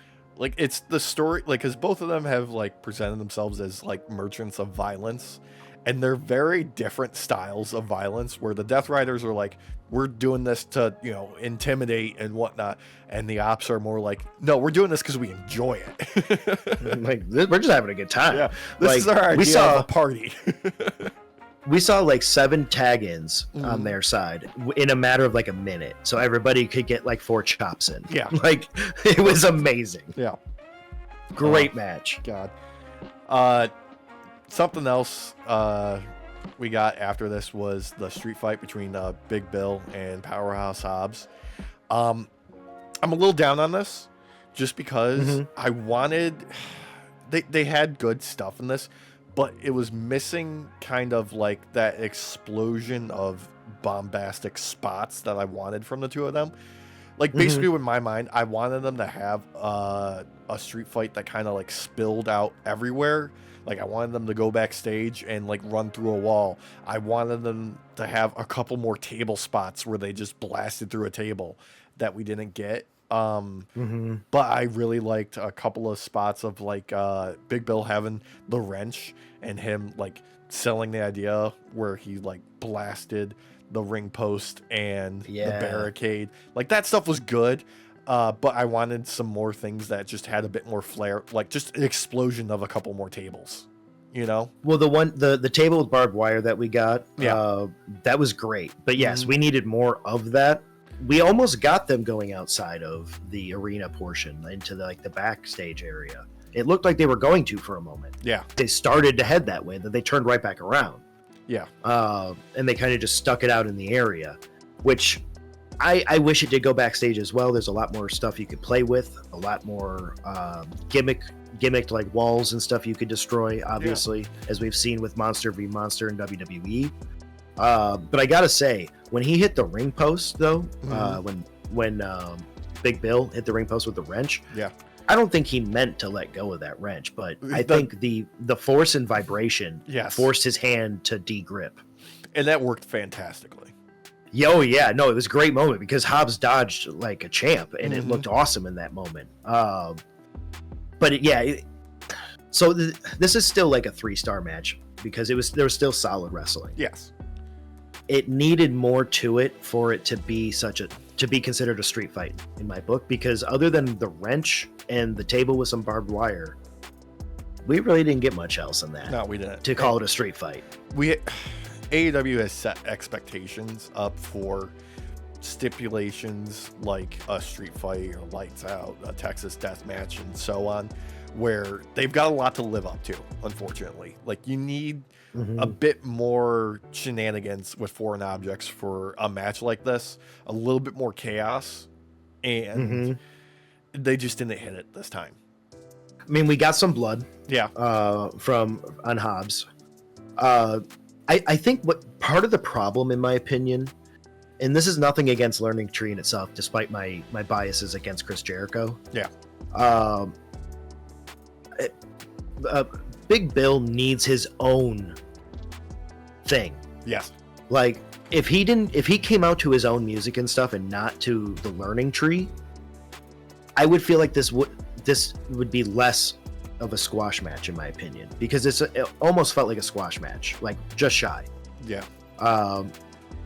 Because Powerhouse Hobbs looks great coming out of this. Like, he's ready to take on Chris Jericho and strip him of the title, and so that Chris Jericho can finally retire and just go bake in the sun or whatever he does. Go tour with Fozzy. Yeah, because he was really orange in that promo he did. And also, but like, Jericho dropping a lot of the Learning Tree affectations that he's picked up. Like, there was the staring into the middle distance down the lens. There wasn't the, hi guys, goofy wave. It was, oh no, like, AEW is heating up again. So now Chris Jericho has to go back to being serious. Yeah, because if there's no Chris Jericho, there's no AEW. Like, bro, get out of here with your Golden Girls drip, all right? Like, nobody cares about you, all right? Fucking whatever. I don't remember the ladies' names from the Golden Girls. They wore it better, all right? No, it's they wore the jacket better. Yeah, he's somebody's lesbian wine aunt is Chris Jericho right now. That's who he is. Like, anti-vax wine aunt. Yeah. Yeah. Look, Jericho, like, he needs a little bit of time off to remember, like, how to do things the Chris Jericho way, and that is to, like, fully embrace the character. Like, I don't mind the idea of him embodying this idea that AEW wouldn't exist without him, but I want him to not treat it as serious and turn it into a heel character trait. Right. We've seen Chris Jericho walk away for a little bit and come back with a new idea that, like, revolutionizes of what we think of what a character can be in wrestling. Yeah. When he was in New Japan, he reinvented himself in such a way that he was almost unrecognizable as the Chris Jericho you normally see represented on TV and such. He did that how many times in WWE, where every time he would come back as somebody completely different. Oh yeah. I feel like when he was in New Japan, he got to be really weird with it for a little bit, and that's what's led to the weird stuff we get now. Like, I think New Japan was a precursor to what we're getting in AEW with where his mind's at and the characters he wants to portray. Yeah, like the Painmaker is so out there and weird, of like a serial killer who hunts intergalactic serial killers and is also like trying to find love or something. I can't remember all the details, but yeah, cinematic universe character that he wants to exist. Yeah, so basically what happened is he watched he binged Dexter in like 3 days, right? Flying back and forth. And then he started watching Battlestar Galactica, and he's like, I got an idea. He was like, frack. Yeah. A character that does work, though, is we got the celebration of Timeless Toni Storm, Women World Champion, coming out here and cutting just the best fucking promo. Like, Toni Storm, like, there were people who, like, initially were sold on the Timeless Toni Storm thing, and then they came around to it, and then there was the talk of, like, how long can you, like, keep this character going, and then her coming back and reverting to her original self, only to reveal it was a character portrayed by, Timeless Toni Storm, and now we've got just, like, prime Timeless Toni. Like, she's got legs on this that I didn't think were possible, honestly. This promo is okay. I think AEW is cooking right now, personally. And we brought this up earlier, that where the pendulum is swinging the other way right now for AEW when it comes to women's wrestling. Yeah. Timeless Toni Storm has been able to revolutionize the way you think of a character in general, let alone just in the women's wrestling division. She not only destroyed Mariah May in her promo, but also put her over in such a way where Mariah May still looks like a fucking beast. And also promoted the new movie that she has got a role in. Like, she hit every marker you could for a promo in a wrestling ring. This was great, and it just showcases why this character works so well, in my opinion. She, you know how like Captain America is like the man out of time. Yeah, she truly is like a person out of time, like the woman out of time. Like, she both belongs in this decade, but she also you could say she belongs 30 decades ago, but also 40 decades in the future. Like, the mind games she's playing right now is not. It's only a time traveler could do this, Alex. Like, I don't think I didn't think in this day and age you could get a gimmick with this level of absurdity over, much less have it be the main event of your division. And not only that, main eventing actual like shows in general. Yeah. Just main eventing in general. Like, you would not expect something like this other than like maybe like a comedic character. And yes, she is comedic to some degree, but there's a realness she brings to this that you can't undercut the lethality and the level of dangerousness that comes with Toni Storm. Yeah, like Toni Storm is operating at a different level. Like, I don't believe Prime Santino Marella, comedy, goofball, mispronouncing people's names character in WWE back in the day could have achieved this level of success. I don't either, because yes, she's comedic, but she's just dangerous as hell. She backs it up. It's not like where you get like I love Chelsea Green, but yeah, Chelsea is more of the comedic where her wins are still funny. Yeah. At the end of the day, like more on the comedy side. Not with Toni Storm. No.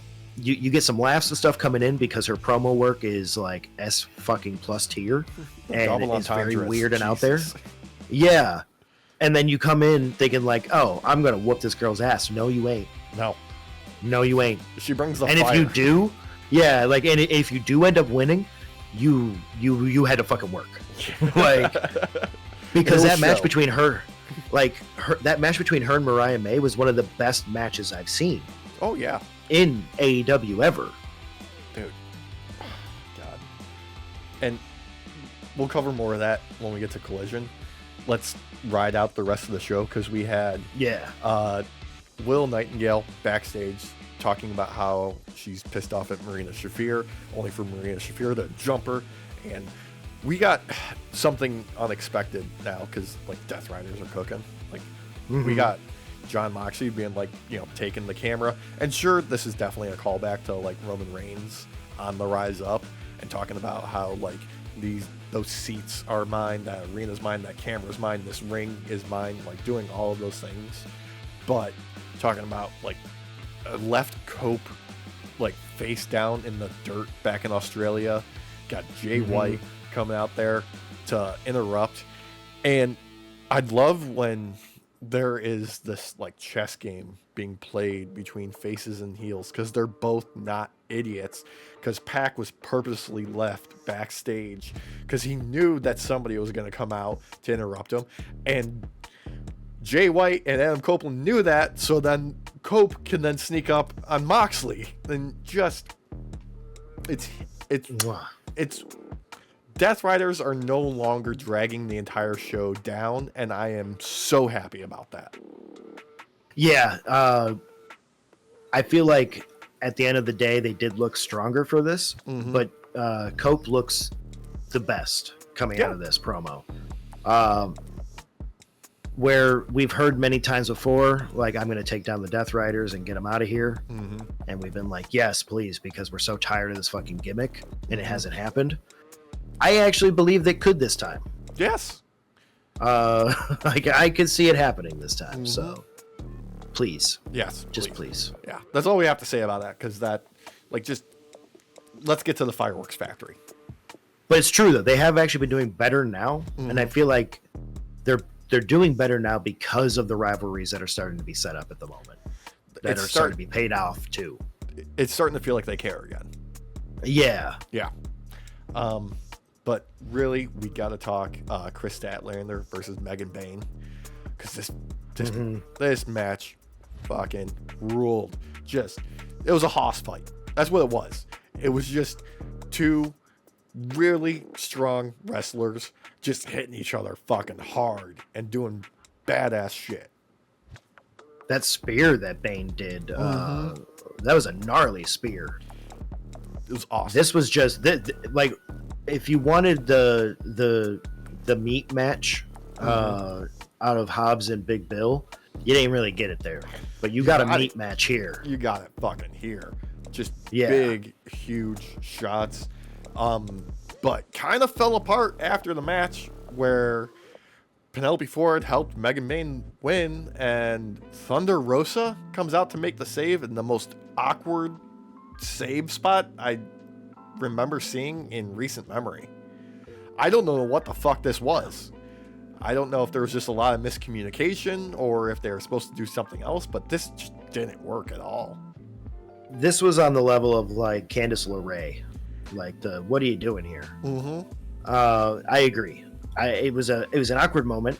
That's what takes this match in itself down a little bit, because it didn't really make sense to have Thunder Rosa come out in my book.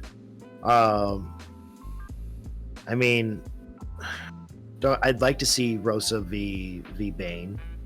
Yeah. But I don't think this is how you get there, unfortunately. This was awkward. But the match at the end of the day was still overall really good. Yes. Because Statlander and Bayne, these two wrestle really well together. It was awesome. Like, Chris Statlander gives every woman in AEW their best match. Yeah. Hands down. Easily. And this was just a solid showcase for Megan Bayne to be like, oh, you think you're strong? Let me show you how strong I am. And neither one of them backing down and just hitting fucking hard, dude. Yeah, and this is something that's missing from WWE right now. We don't really have heavyweights in WWE necessarily. Like, we have some like giants for the women's division, but nothing that felt that I've yet to see a match in WWE for the women's division that felt like this. Yeah. In a while, I should say. In a while. Maybe we'll get it eventually when Bianca and Jade face off. Yeah, and that's kind of what we're all waiting for, because as good as Nia is getting, there's no one really to step up to her other than Jade. Like, I've got a couple of things to say about Nia when we get to Smackdown.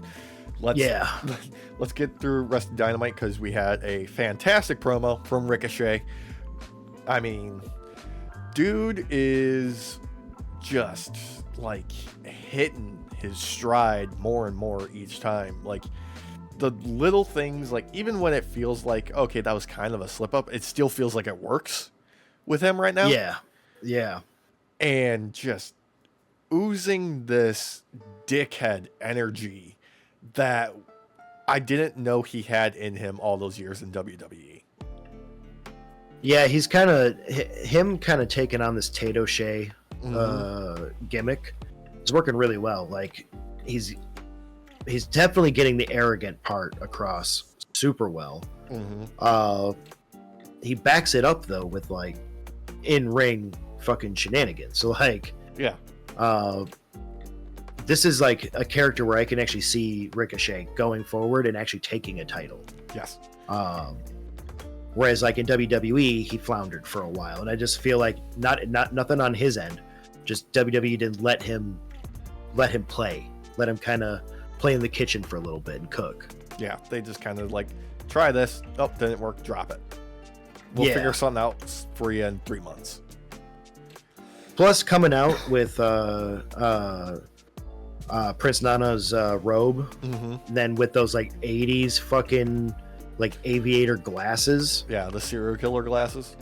Dude, like I was like, damn, dude, like you live in this, bro. Like you ain't just like, oh, I found a character. Like you live in it. Yeah.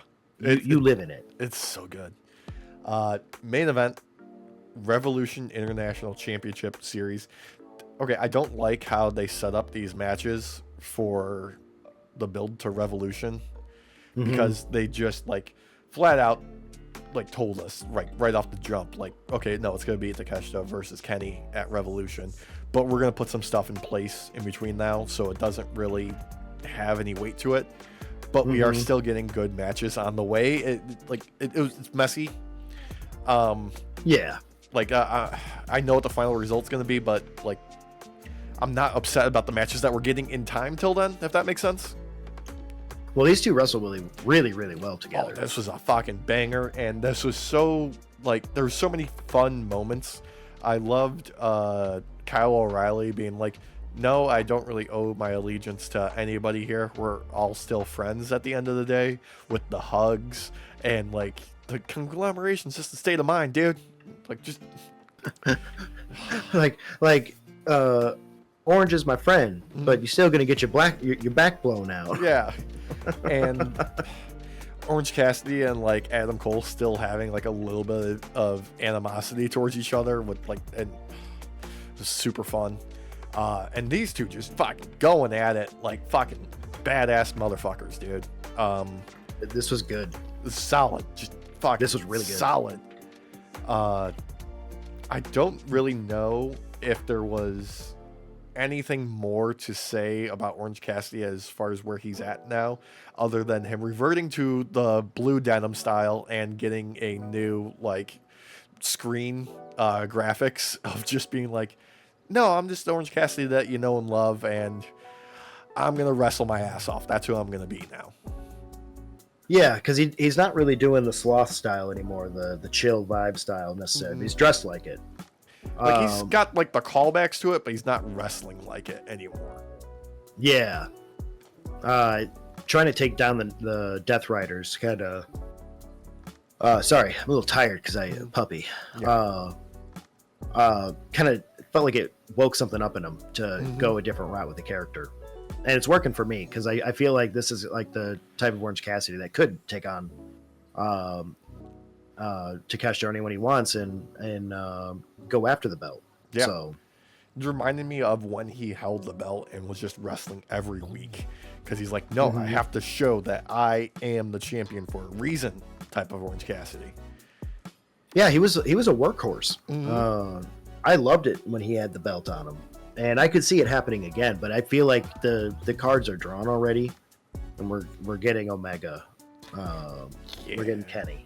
Yeah, especially with the after match with the Don Callis family shenanigans and Kenny coming out to make the save and them standing tall, just right into my veins. It was good. Right into my veins, bro. It showed that Kenny and Orange Cassidy work really well together too. That is a matchup I would like to see, like a tag team matchup. Absolutely, and then eventually wrestling each other again. Yeah, because that'd be dope. as always. Yeah. Smackdown, however, different story. Right off the bat, Yeah, Drew versus Jimmy, solid.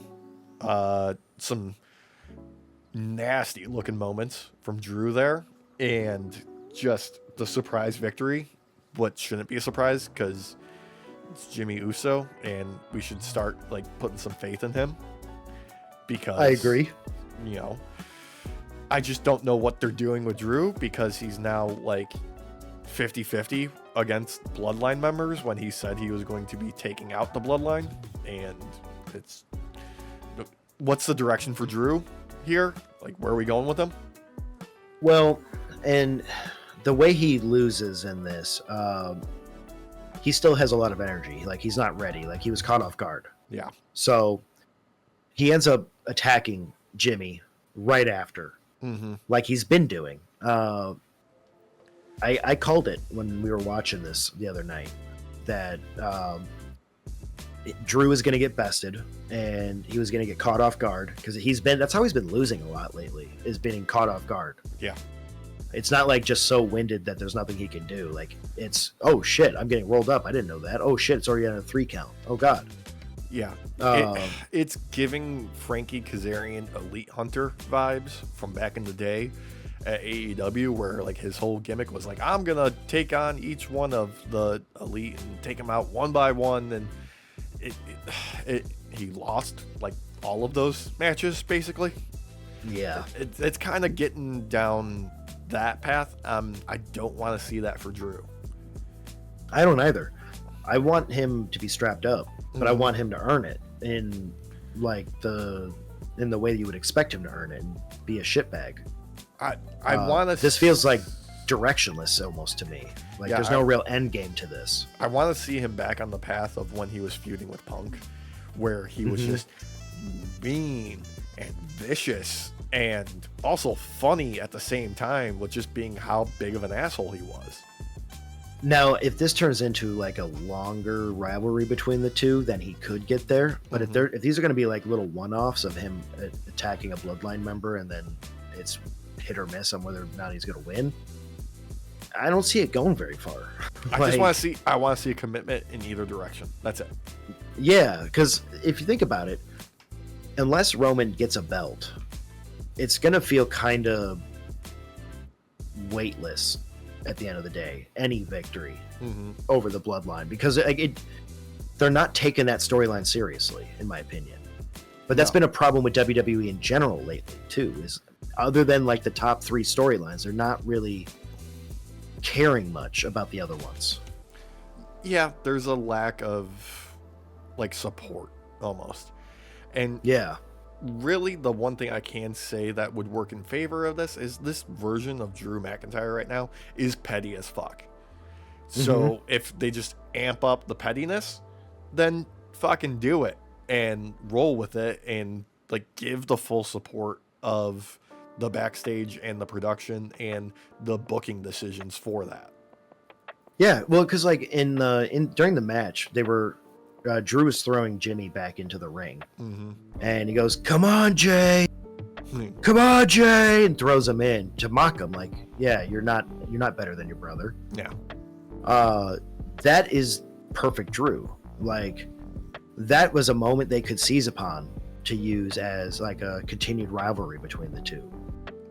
But I don't feel like they're doing that. I feel like this is just a one-off match, and he's moving on to the next Bloodline member to see if he can do something against them. Yeah. Anyway, it's not fair. No. There was next? We had Miz and Carmelo, and was it? Melo don't Miz versus R-Truth, and a surprise legend of Louisiana. Yeah, a Louisiana native, Alex. He's put in the work. Many people only know him by his shortened, like, I guess you could say, like, initials, per se. Eli Drake? But, yeah. No, it was Louisiana Knight. Yeah, Louisiana Knight. Just R-Truth, once again, just being that guy that can get away with things that wouldn't work for anybody else.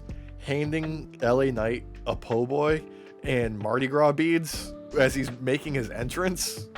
What the fuck, dude? How is he the only person that can get away with this? What I love is LA Knight opens up, sees that it's a po' boy, decides to start eating it. Yeah.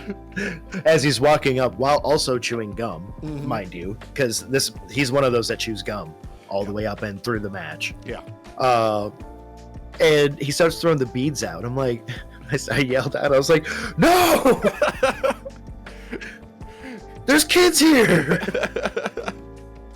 Because my first thought was, like, I'm used to Attitude Era, where you would probably see boobs in that moment because of him throwing the beads out. And Jerry Lawler would be shouting about puppies. Yeah. We never actually highlighted when he was at, what was it?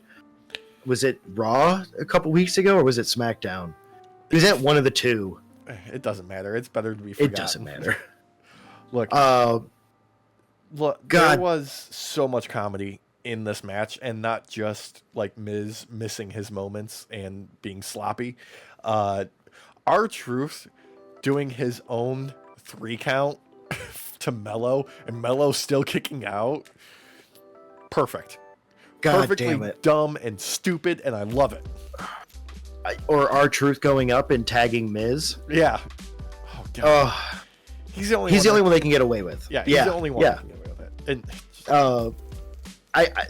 I feel bad for the other 3 wrestlers. The Miz really brought this down. mm-hmm. The other 3 were having the time of their life. Yep. And having a ball, and the Miz just kept fucking up. He Like did. the cameraman at one point, there's one of the cameramen was standing across from Miz, but below, because he's not standing up on the ring itself. Yeah. So he's a little bit lower set. So the Miz is kind of standing, and the Miz is not watching the match. The Miz is looking up and away at like the crowd, just not paying attention. Yeah. And it encapsulated his entire stay in this match. He missed spots. There was supposed to be like a hurricanrana or something that didn't fucking happen. I don't know if it was supposed to be a hurricanrana or like a swinging DDT on LA Knight, because it just fell apart like halfway through. Yeah, it was dog shit. It was like tinfoil that had dog shit in it. It ripped open as you were trying to unravel it. Yeah. So then you get dog shit all over your pants. Why you have dog shit wrapped up in tinfoil? I don't know. It's the Miz. Ask him. I just wish he had the same level of commitment of doing moves or something in between the ropes that he has for hamming it up backstage in backstage promos. The lead up was good. Yeah, it was solid. Yeah, he got Carmelo to break character for a moment. He did. It was great. Like he's kind of taking a page out of R-Truth in that kind of sense. He just needs to stop dressing up as like a 1990s fucking space ninja opera singer. As a backstage actor for the movie Hackers. Yeah, like mixed with Liberace and the Karate Kid. Like it works when you're doing the comedy. But when you have to back it up with the in-ring experience, which you should have already had by now, personally. My God, yeah. And the in-ring expertise in general, like this should have been a solid fucking match. And this was a tripod of a match. The thing is, right now, The Miz is all tell, no show. Like, it's the exact inverse of what you want. He tells you what he is going to do, what he wants, who his character is, and then he doesn't show jack shit to back it up. I swear to God, man, he's just there for a paycheck. He is. He does not give a shit anymore. He's made his bag. He's got the family. He's got the house. He's got the wife. You know, like, he's got the life he wanted. So what does it matter if he's like the shit stick every week? You know what I mean? It don't matter. Which it sucks for everybody else, but like, yeah, it's annoying. Now, we had Tiffany Stratton versus Candice LeRae for why the fuck not match, I guess. You know what the highlight of this was for me, Alex? What's that?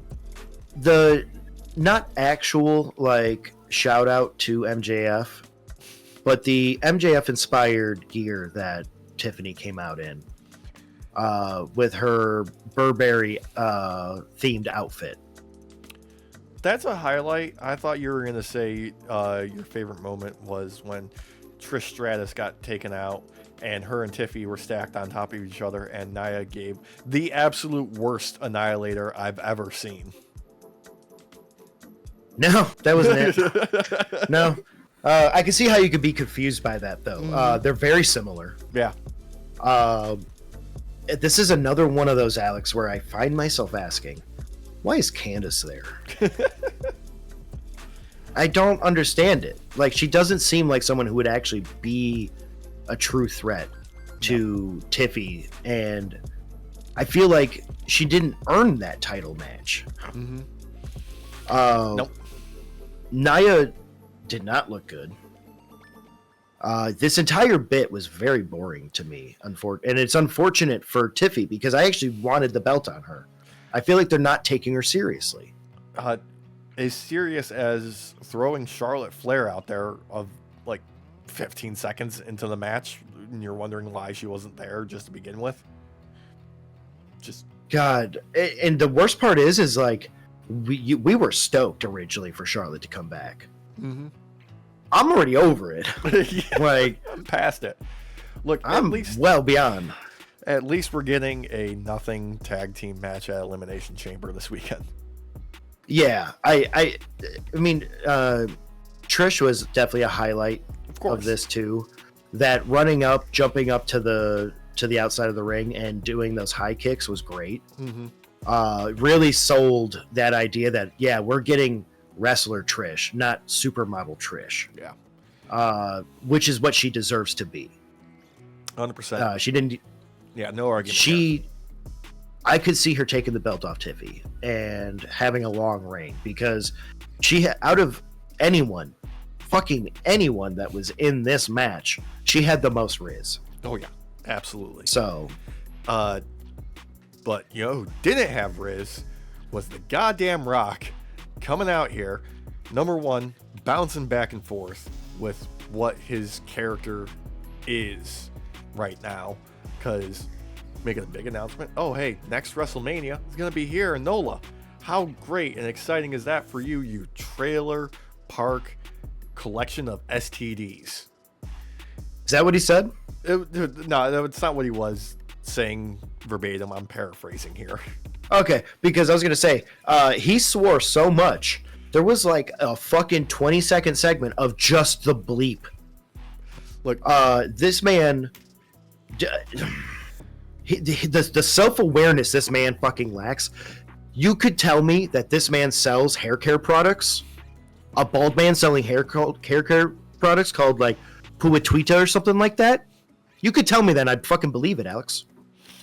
Look, this whole thing was just confusing as fuck because the proposed 6-man tag match that was supposed to main event got sidetracked the second Cody got there because the final boss has final say, and then he wants to meet Cody in the ring, and he just goes on and on and on again about how they've become friends that we didn't see on screen, and how their moms are friends, and just poking holes in kayfabe and not really telling you what we're supposed to believe and whatnot until he gets to his main point 16 different fucking times about how he wants Cody to be his champion.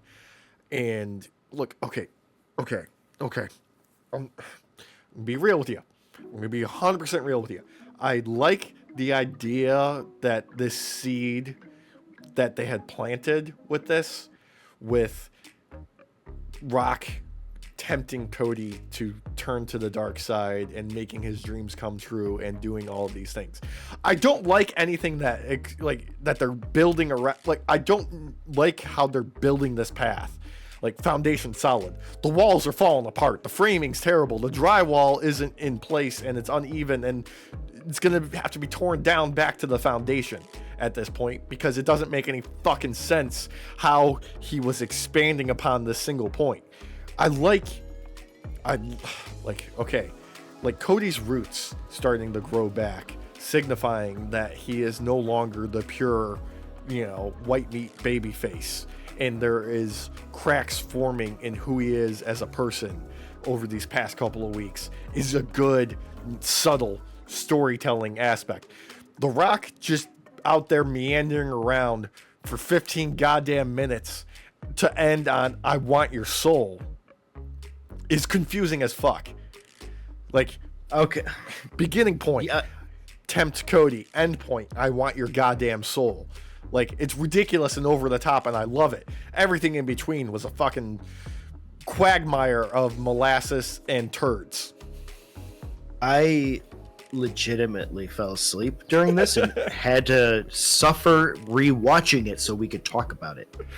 That's how bad this was. You said it was 15 minutes long that he held the mic? Like, overall, this segment was 15 minutes? I have no idea. It felt longer. Okay, no, because in my mind, this segment was like 45 fucking minutes. Mm-hmm. Like, no joke. He came out and talked forever and ever and ever and ever. Talking about how he's the final boss and him and Cody are friends and shit. Gets Cody out there. Cody doesn't look like he wants to fucking be there. No. He goes, I want you to be my champion.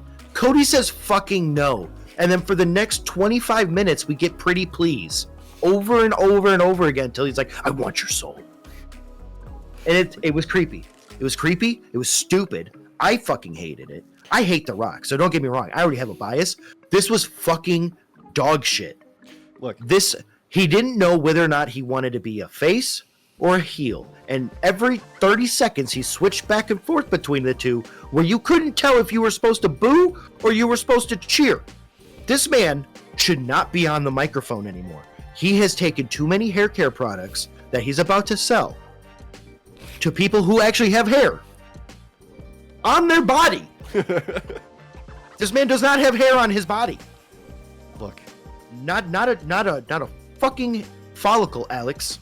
His nose doesn't even have hair. His fucking brown ring does not have hair. he still has the eyebrows, so you can do the eyebrow raise. No, those aren't real. Those aren't there anymore. Those are drawn That's on. all tattooed on. Those are tattooed on. I was gonna say, I do not hate The Rock like you do. I love The Rock because he is so absurd with who The Rock is at any point in time, because he can't decide if he wants to be DJ, if he wants to be Dewey, if he wants to be Dwayne, if he wants to be Dwayne The Rock Johnson, if he wants to be The Rock, or if he wants to be the final boss, or the People's Champion, or whoever the fuck walked out. And just like, it changes with every step he takes on the way to the ring. He can't decide. Okay? He can't decide. And it doesn't make a fucking lick of sense. It's absurd. It's silly. It's goofy. And unfortunately, we're going to have to deal with this till WrestleMania, because he's going to be showing up at an Elimination Chamber this weekend. Normally they have to try and suppress the booing. Mm-hmm. This time, Alex, you could hear them having to suppress the snoring.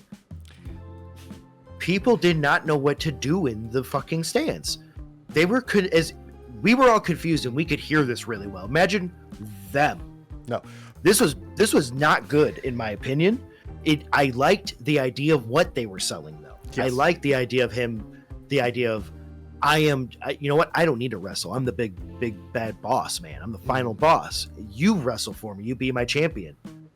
But to get to the point where he says, I want your soul, makes no sense when it's all just pretty please 10, 15 times for the next 30 minutes. And then I want your soul like a fucking like demon, like he's fucking from The Exorcist or some shit. And he's crab walking. Well, I didn't like it. no. And I know what we're gonna end up getting Cody as his champion. It's gonna fucking happen. Like, The Rock can't help himself, but already tell you what he's about to do. Not like Cena, where you can hear him in the top fucking nosebleed section as he's calling out what he's about to do in the ring. Like, this man can't help himself. Like, he gets people to believe that he eats In-N-Out burgers. People believe that.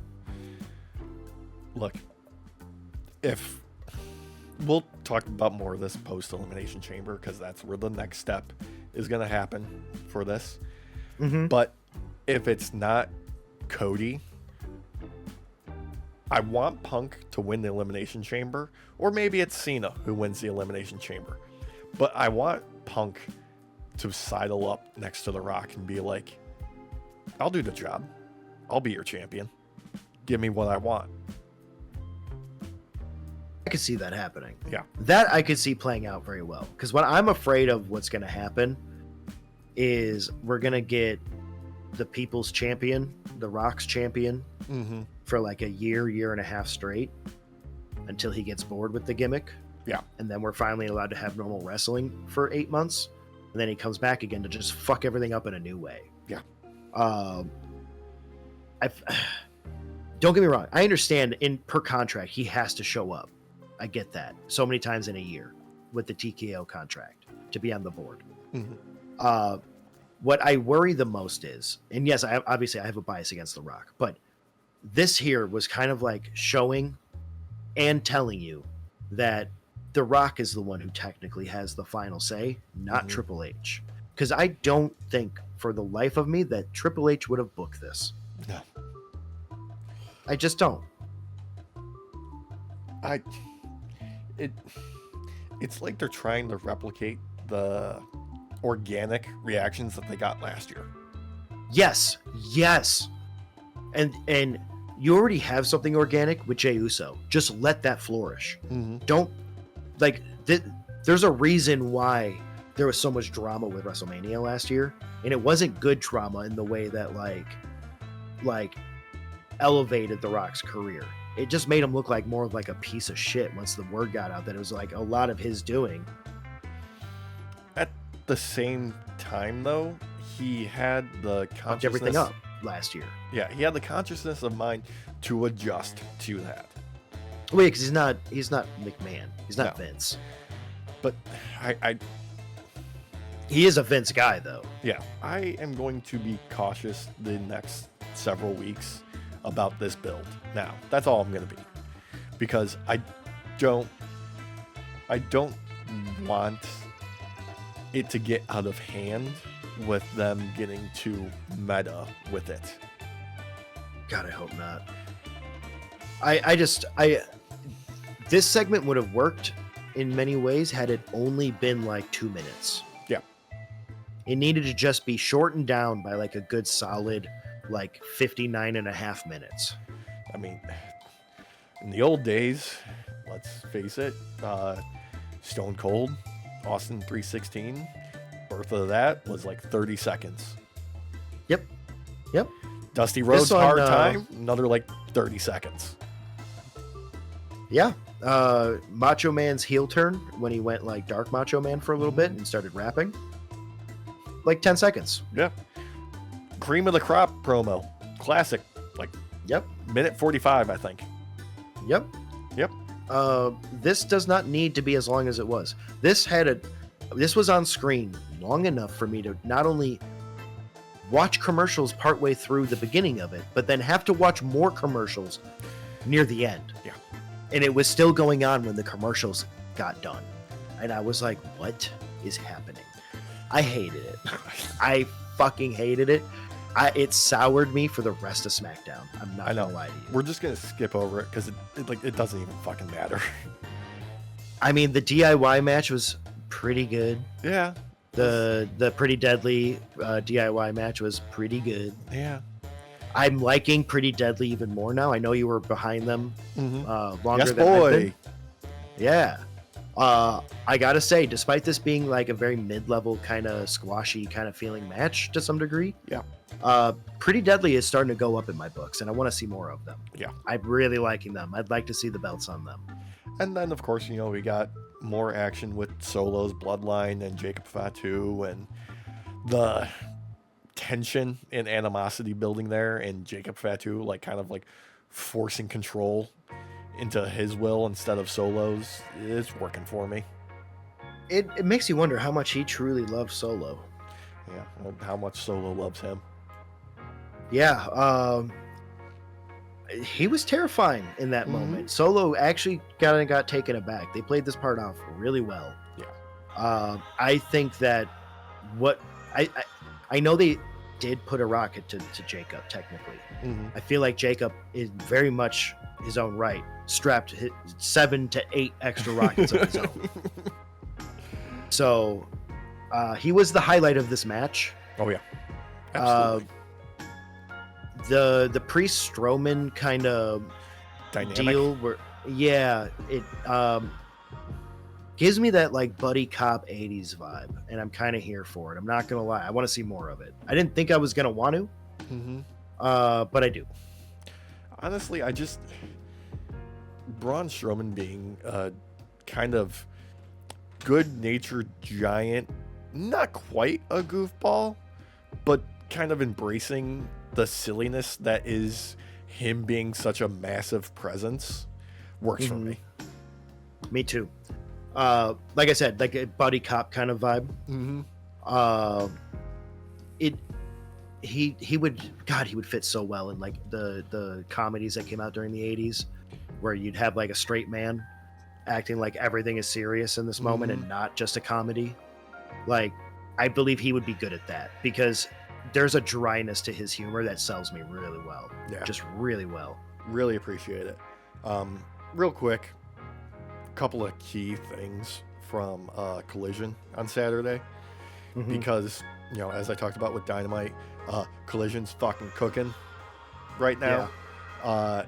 It's not turning into can't miss.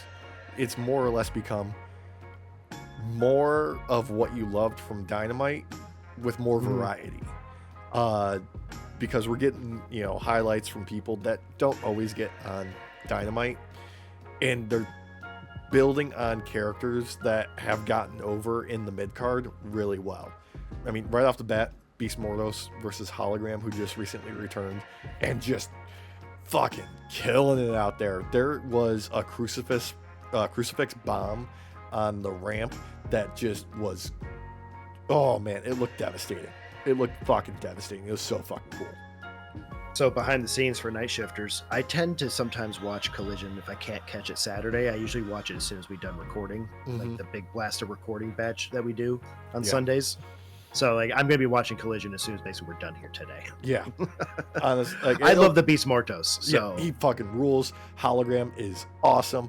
There was a great moment after the match with Commander, and just fuck, they're doing such cool shit, dude. All the fucking luchadors in AEW are just fucking amazing, dude. Well, one thing I do actually enjoy about luchadors in AEW over WWE, the fact that there's more weight behind removing the mask. It doesn't really feel there's much weight behind it in WWE. It feels like a lost gimmick. Yeah. Mask removal is very much a part of AEW. Yes. And this is a huge transgression to attempt that. Yeah. So, like, they don't put much weight behind it because you have Rey Mysterio, who you've seen without a mask at this point. So, like, it's not anything new technically. But for a lot of these guys in AEW, no, that tradition holds. Yeah.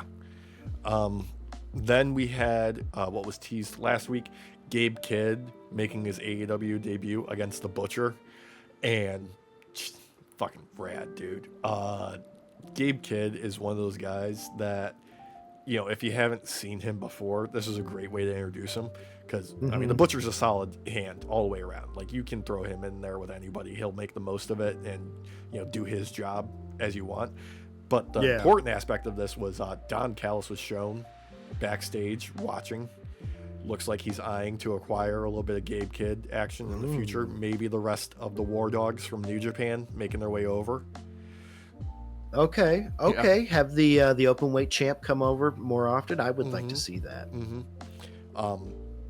There was also a fantastic babyface promo from Harley Cameron during the show. She's so fucking funny, dude. Like, she sets up this joke and you can see it coming, and still it lands so goddamn good. I love that. Yeah, she's got a great energy. You can't fucking beat it. Then there was another match from Queen Aminata with Julia Hart. It was fine. Just good stuff. Keep, you know, Julia Hart in the mix. Queen Aminata in the mix, because there's good stuff there. Good stuff. I like Queen Aminata a lot, so I like watching her wrestle. She's great. Yeah. We also had some silliness with the Murder Machines squashing two jobbers who didn't get... Okay. Not only didn't they get an entrance, we didn't even learn their names, because the Murder Machines made their entrance beating the shit out of them, pulling them from backstage. It was it was just them squashing these poor two dudes looking like, you know, the monsters that they are. It was great.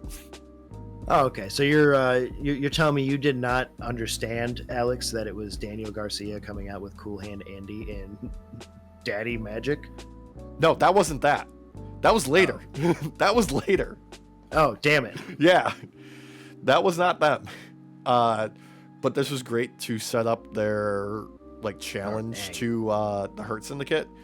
Yeah. Basically, they threw down, and the Hurt Syndicate was like, no, beat a real team, and maybe we'll think about it. I mean, they ain't wrong. Yeah. Which then They ain't wrong. Yeah, which then set up the Hurt Syndicate backstage and the Outrunners approaching them, being like, dude, the Outrunners are fucking hilarious in this moment. This is a great little fucking backstage interaction. Being like, you said if they beat a real team, could we be that real team? And MVP going like, okay, I've got good news and I got bad news for you. The good news is, he's like, oh, this could, one of the Outrunners is like, oh, this could be good. Said, if you beat them, you'll get a shot at the tag team champions. He goes, now the bad news, and I think it was Turbo Floyd, is like, oh, this could be bad for us. The bad news is, if you win, you could get a shot at the tag team champions. He goes, and as they like the Hurt Syndicate like walk off, you could fucking Outrunners are like, dude, this is a win-win for us. Like, there's no downside. Let's do it. Just, they're fucking great. Like, Lashley was about to fucking break and just start cackling, and MVP saving it with making this joke was perfect. It was so good. That's so good. That is so good. I love that. Yeah. Now, the trios match that you're referring to was the Death Riders versus Cool Hand Ange and Daddy Magic and Daniel Garcia. Yeah. I was a match ahead. Yeah, you're a match ahead. Super fun. Also got a fantastic reaction with the Undisputed Kingdom coming out to make the save and prevent them from getting beaten down even farther and chasing off the Death Riders. Oh, dude. Yeah.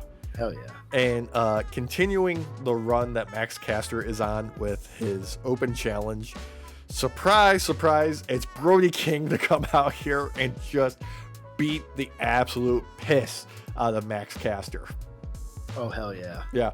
Honestly, I love me some Brody King, brother. Yeah, honestly, it wasn't, quite a squash. Damn near close. Highlight of this match was the ref giving Max Caster his little copyright certification for best wrestler alive after he's like laid out, and Max Caster like raising it back up like he just won a title. Oh my god, that's so good. I love that. Yeah. Biggest surprise of the night was ROH World Championship match, Chris Jericho versus Bandito. And Bandito, number one, rocking some flashier gear than usual. Ooh, okay. Yeah, I was hoping for that. Yeah, looked dope as fuck. And then just putting out a fucking banger of a match with Chris Jericho, of all people. I mean, I like Bandito, dude. The way he moves around the ring, it's refreshing. Yeah. And I love the gimmick too, because it's like lucha, but it's very not like country western type shit mixed with it. Like, it's really cool. Really cool. Yeah, really strong stuff, especially from, surprisingly, Chris Jericho, showing his wrestling acumen and intelligence of realizing I can study the tape of this wrestler and determine a counter ahead of time and then executing on that. Like, showing what Chris Jericho should be as a wrestler at his age of like, I can't go toe to toe with them on a physical level. I have to outsmart my opponents. Well, okay. So I do have to say, I before knowing that Bandito did not end up beating Chris Jericho in this, I would have called that happening, because I feel like the one who's actually going to take the belt off him is Powerhouse Hobbs. Yeah, and that's a good call, in Personally. my opinion too. Like, I agree with you. That's a good idea. Yeah, because I love Bandito, but I think it's a little too early. There hasn't been much time to really cook this up in my overall. Whereas with someone like Powerhouse Hobbs, you could put him in anywhere and you could believe he's taking that fucking belt. It's just meat. Yeah, overall, like, as long as Bandito still has a spot in the card somewhere, he's gonna fucking steal the show. Oh yeah, no, and it's nothing against Bandito. I just think that we need a little bit more time with Bandito, and I feel like he'll get strapped up real quick. Yeah, I want them to give him something with just a little bit more meat, and he's fucking set. Yeah. Mm-hmm. Yeah. Otherwise, I do believe Powerhouse Hobbs will be taking that belt off Chris Jericho and will be burying him with his dignity, where he buried it. Yeah, 6 feet under. Yeah. Yeah. Oh man, but solid stuff all around. Like fucking, it's like we said last week. You know, one of the shows has some downturns, and then the other company kind of has an upswing. It just goes back and forth, back and forth. I mean, when you have someone like Timeless Tony Storm, it's inevitable. Mm-hmm. I think a big reason why the pendulum even swung so much for women's wrestling in WWE is because people didn't understand what was going on with her gimmick at the time. So, like, why is she pretending she's never been here before? What is happening? Yeah. Oh. So, yeah. But there's some other minor things this week. Just Ryan Nemeth filing suit in Los Angeles against AEW, and Phil Brooks, also known as CM Punk. Mm-hmm. So probably some dirty laundry going to be aired out over the next couple of weeks. Complaint is about assault, breach of contract, breach of implied covenant of good faith and fair dealing, and intentional interferences with prospective advantage. Yep, I could see that. Mm-hmm. We also have our Ricky Saints. Oh my God, Ricky Saints, NXT. It's going to take some time to get adjusted to that. Yeah. It's not the most egregious name change overall. But, you know, good on Ricky Starks for not selling his name to WWE. Yeah, I agree. Like, let's do a new one. You don't get to have this one because I want it back. Mm-hmm. Yeah, I agree. Yeah. Do want to give him credit for his work on the mic at NXT. Mm-hmm. Not so much the backstage segment when he walked backstage and everyone was like laid out and he's just like, this place is crazy. That didn't land. Yeah, that did not land at all. That was like, if you were trying to make it weird and awkward, brother, you did succeed. Just not in a funny way. Yeah. Yeah. Mm-hmm. But I think that's going to do it for us. Damn, we went long today. Yeah, I got to pee. Yeah.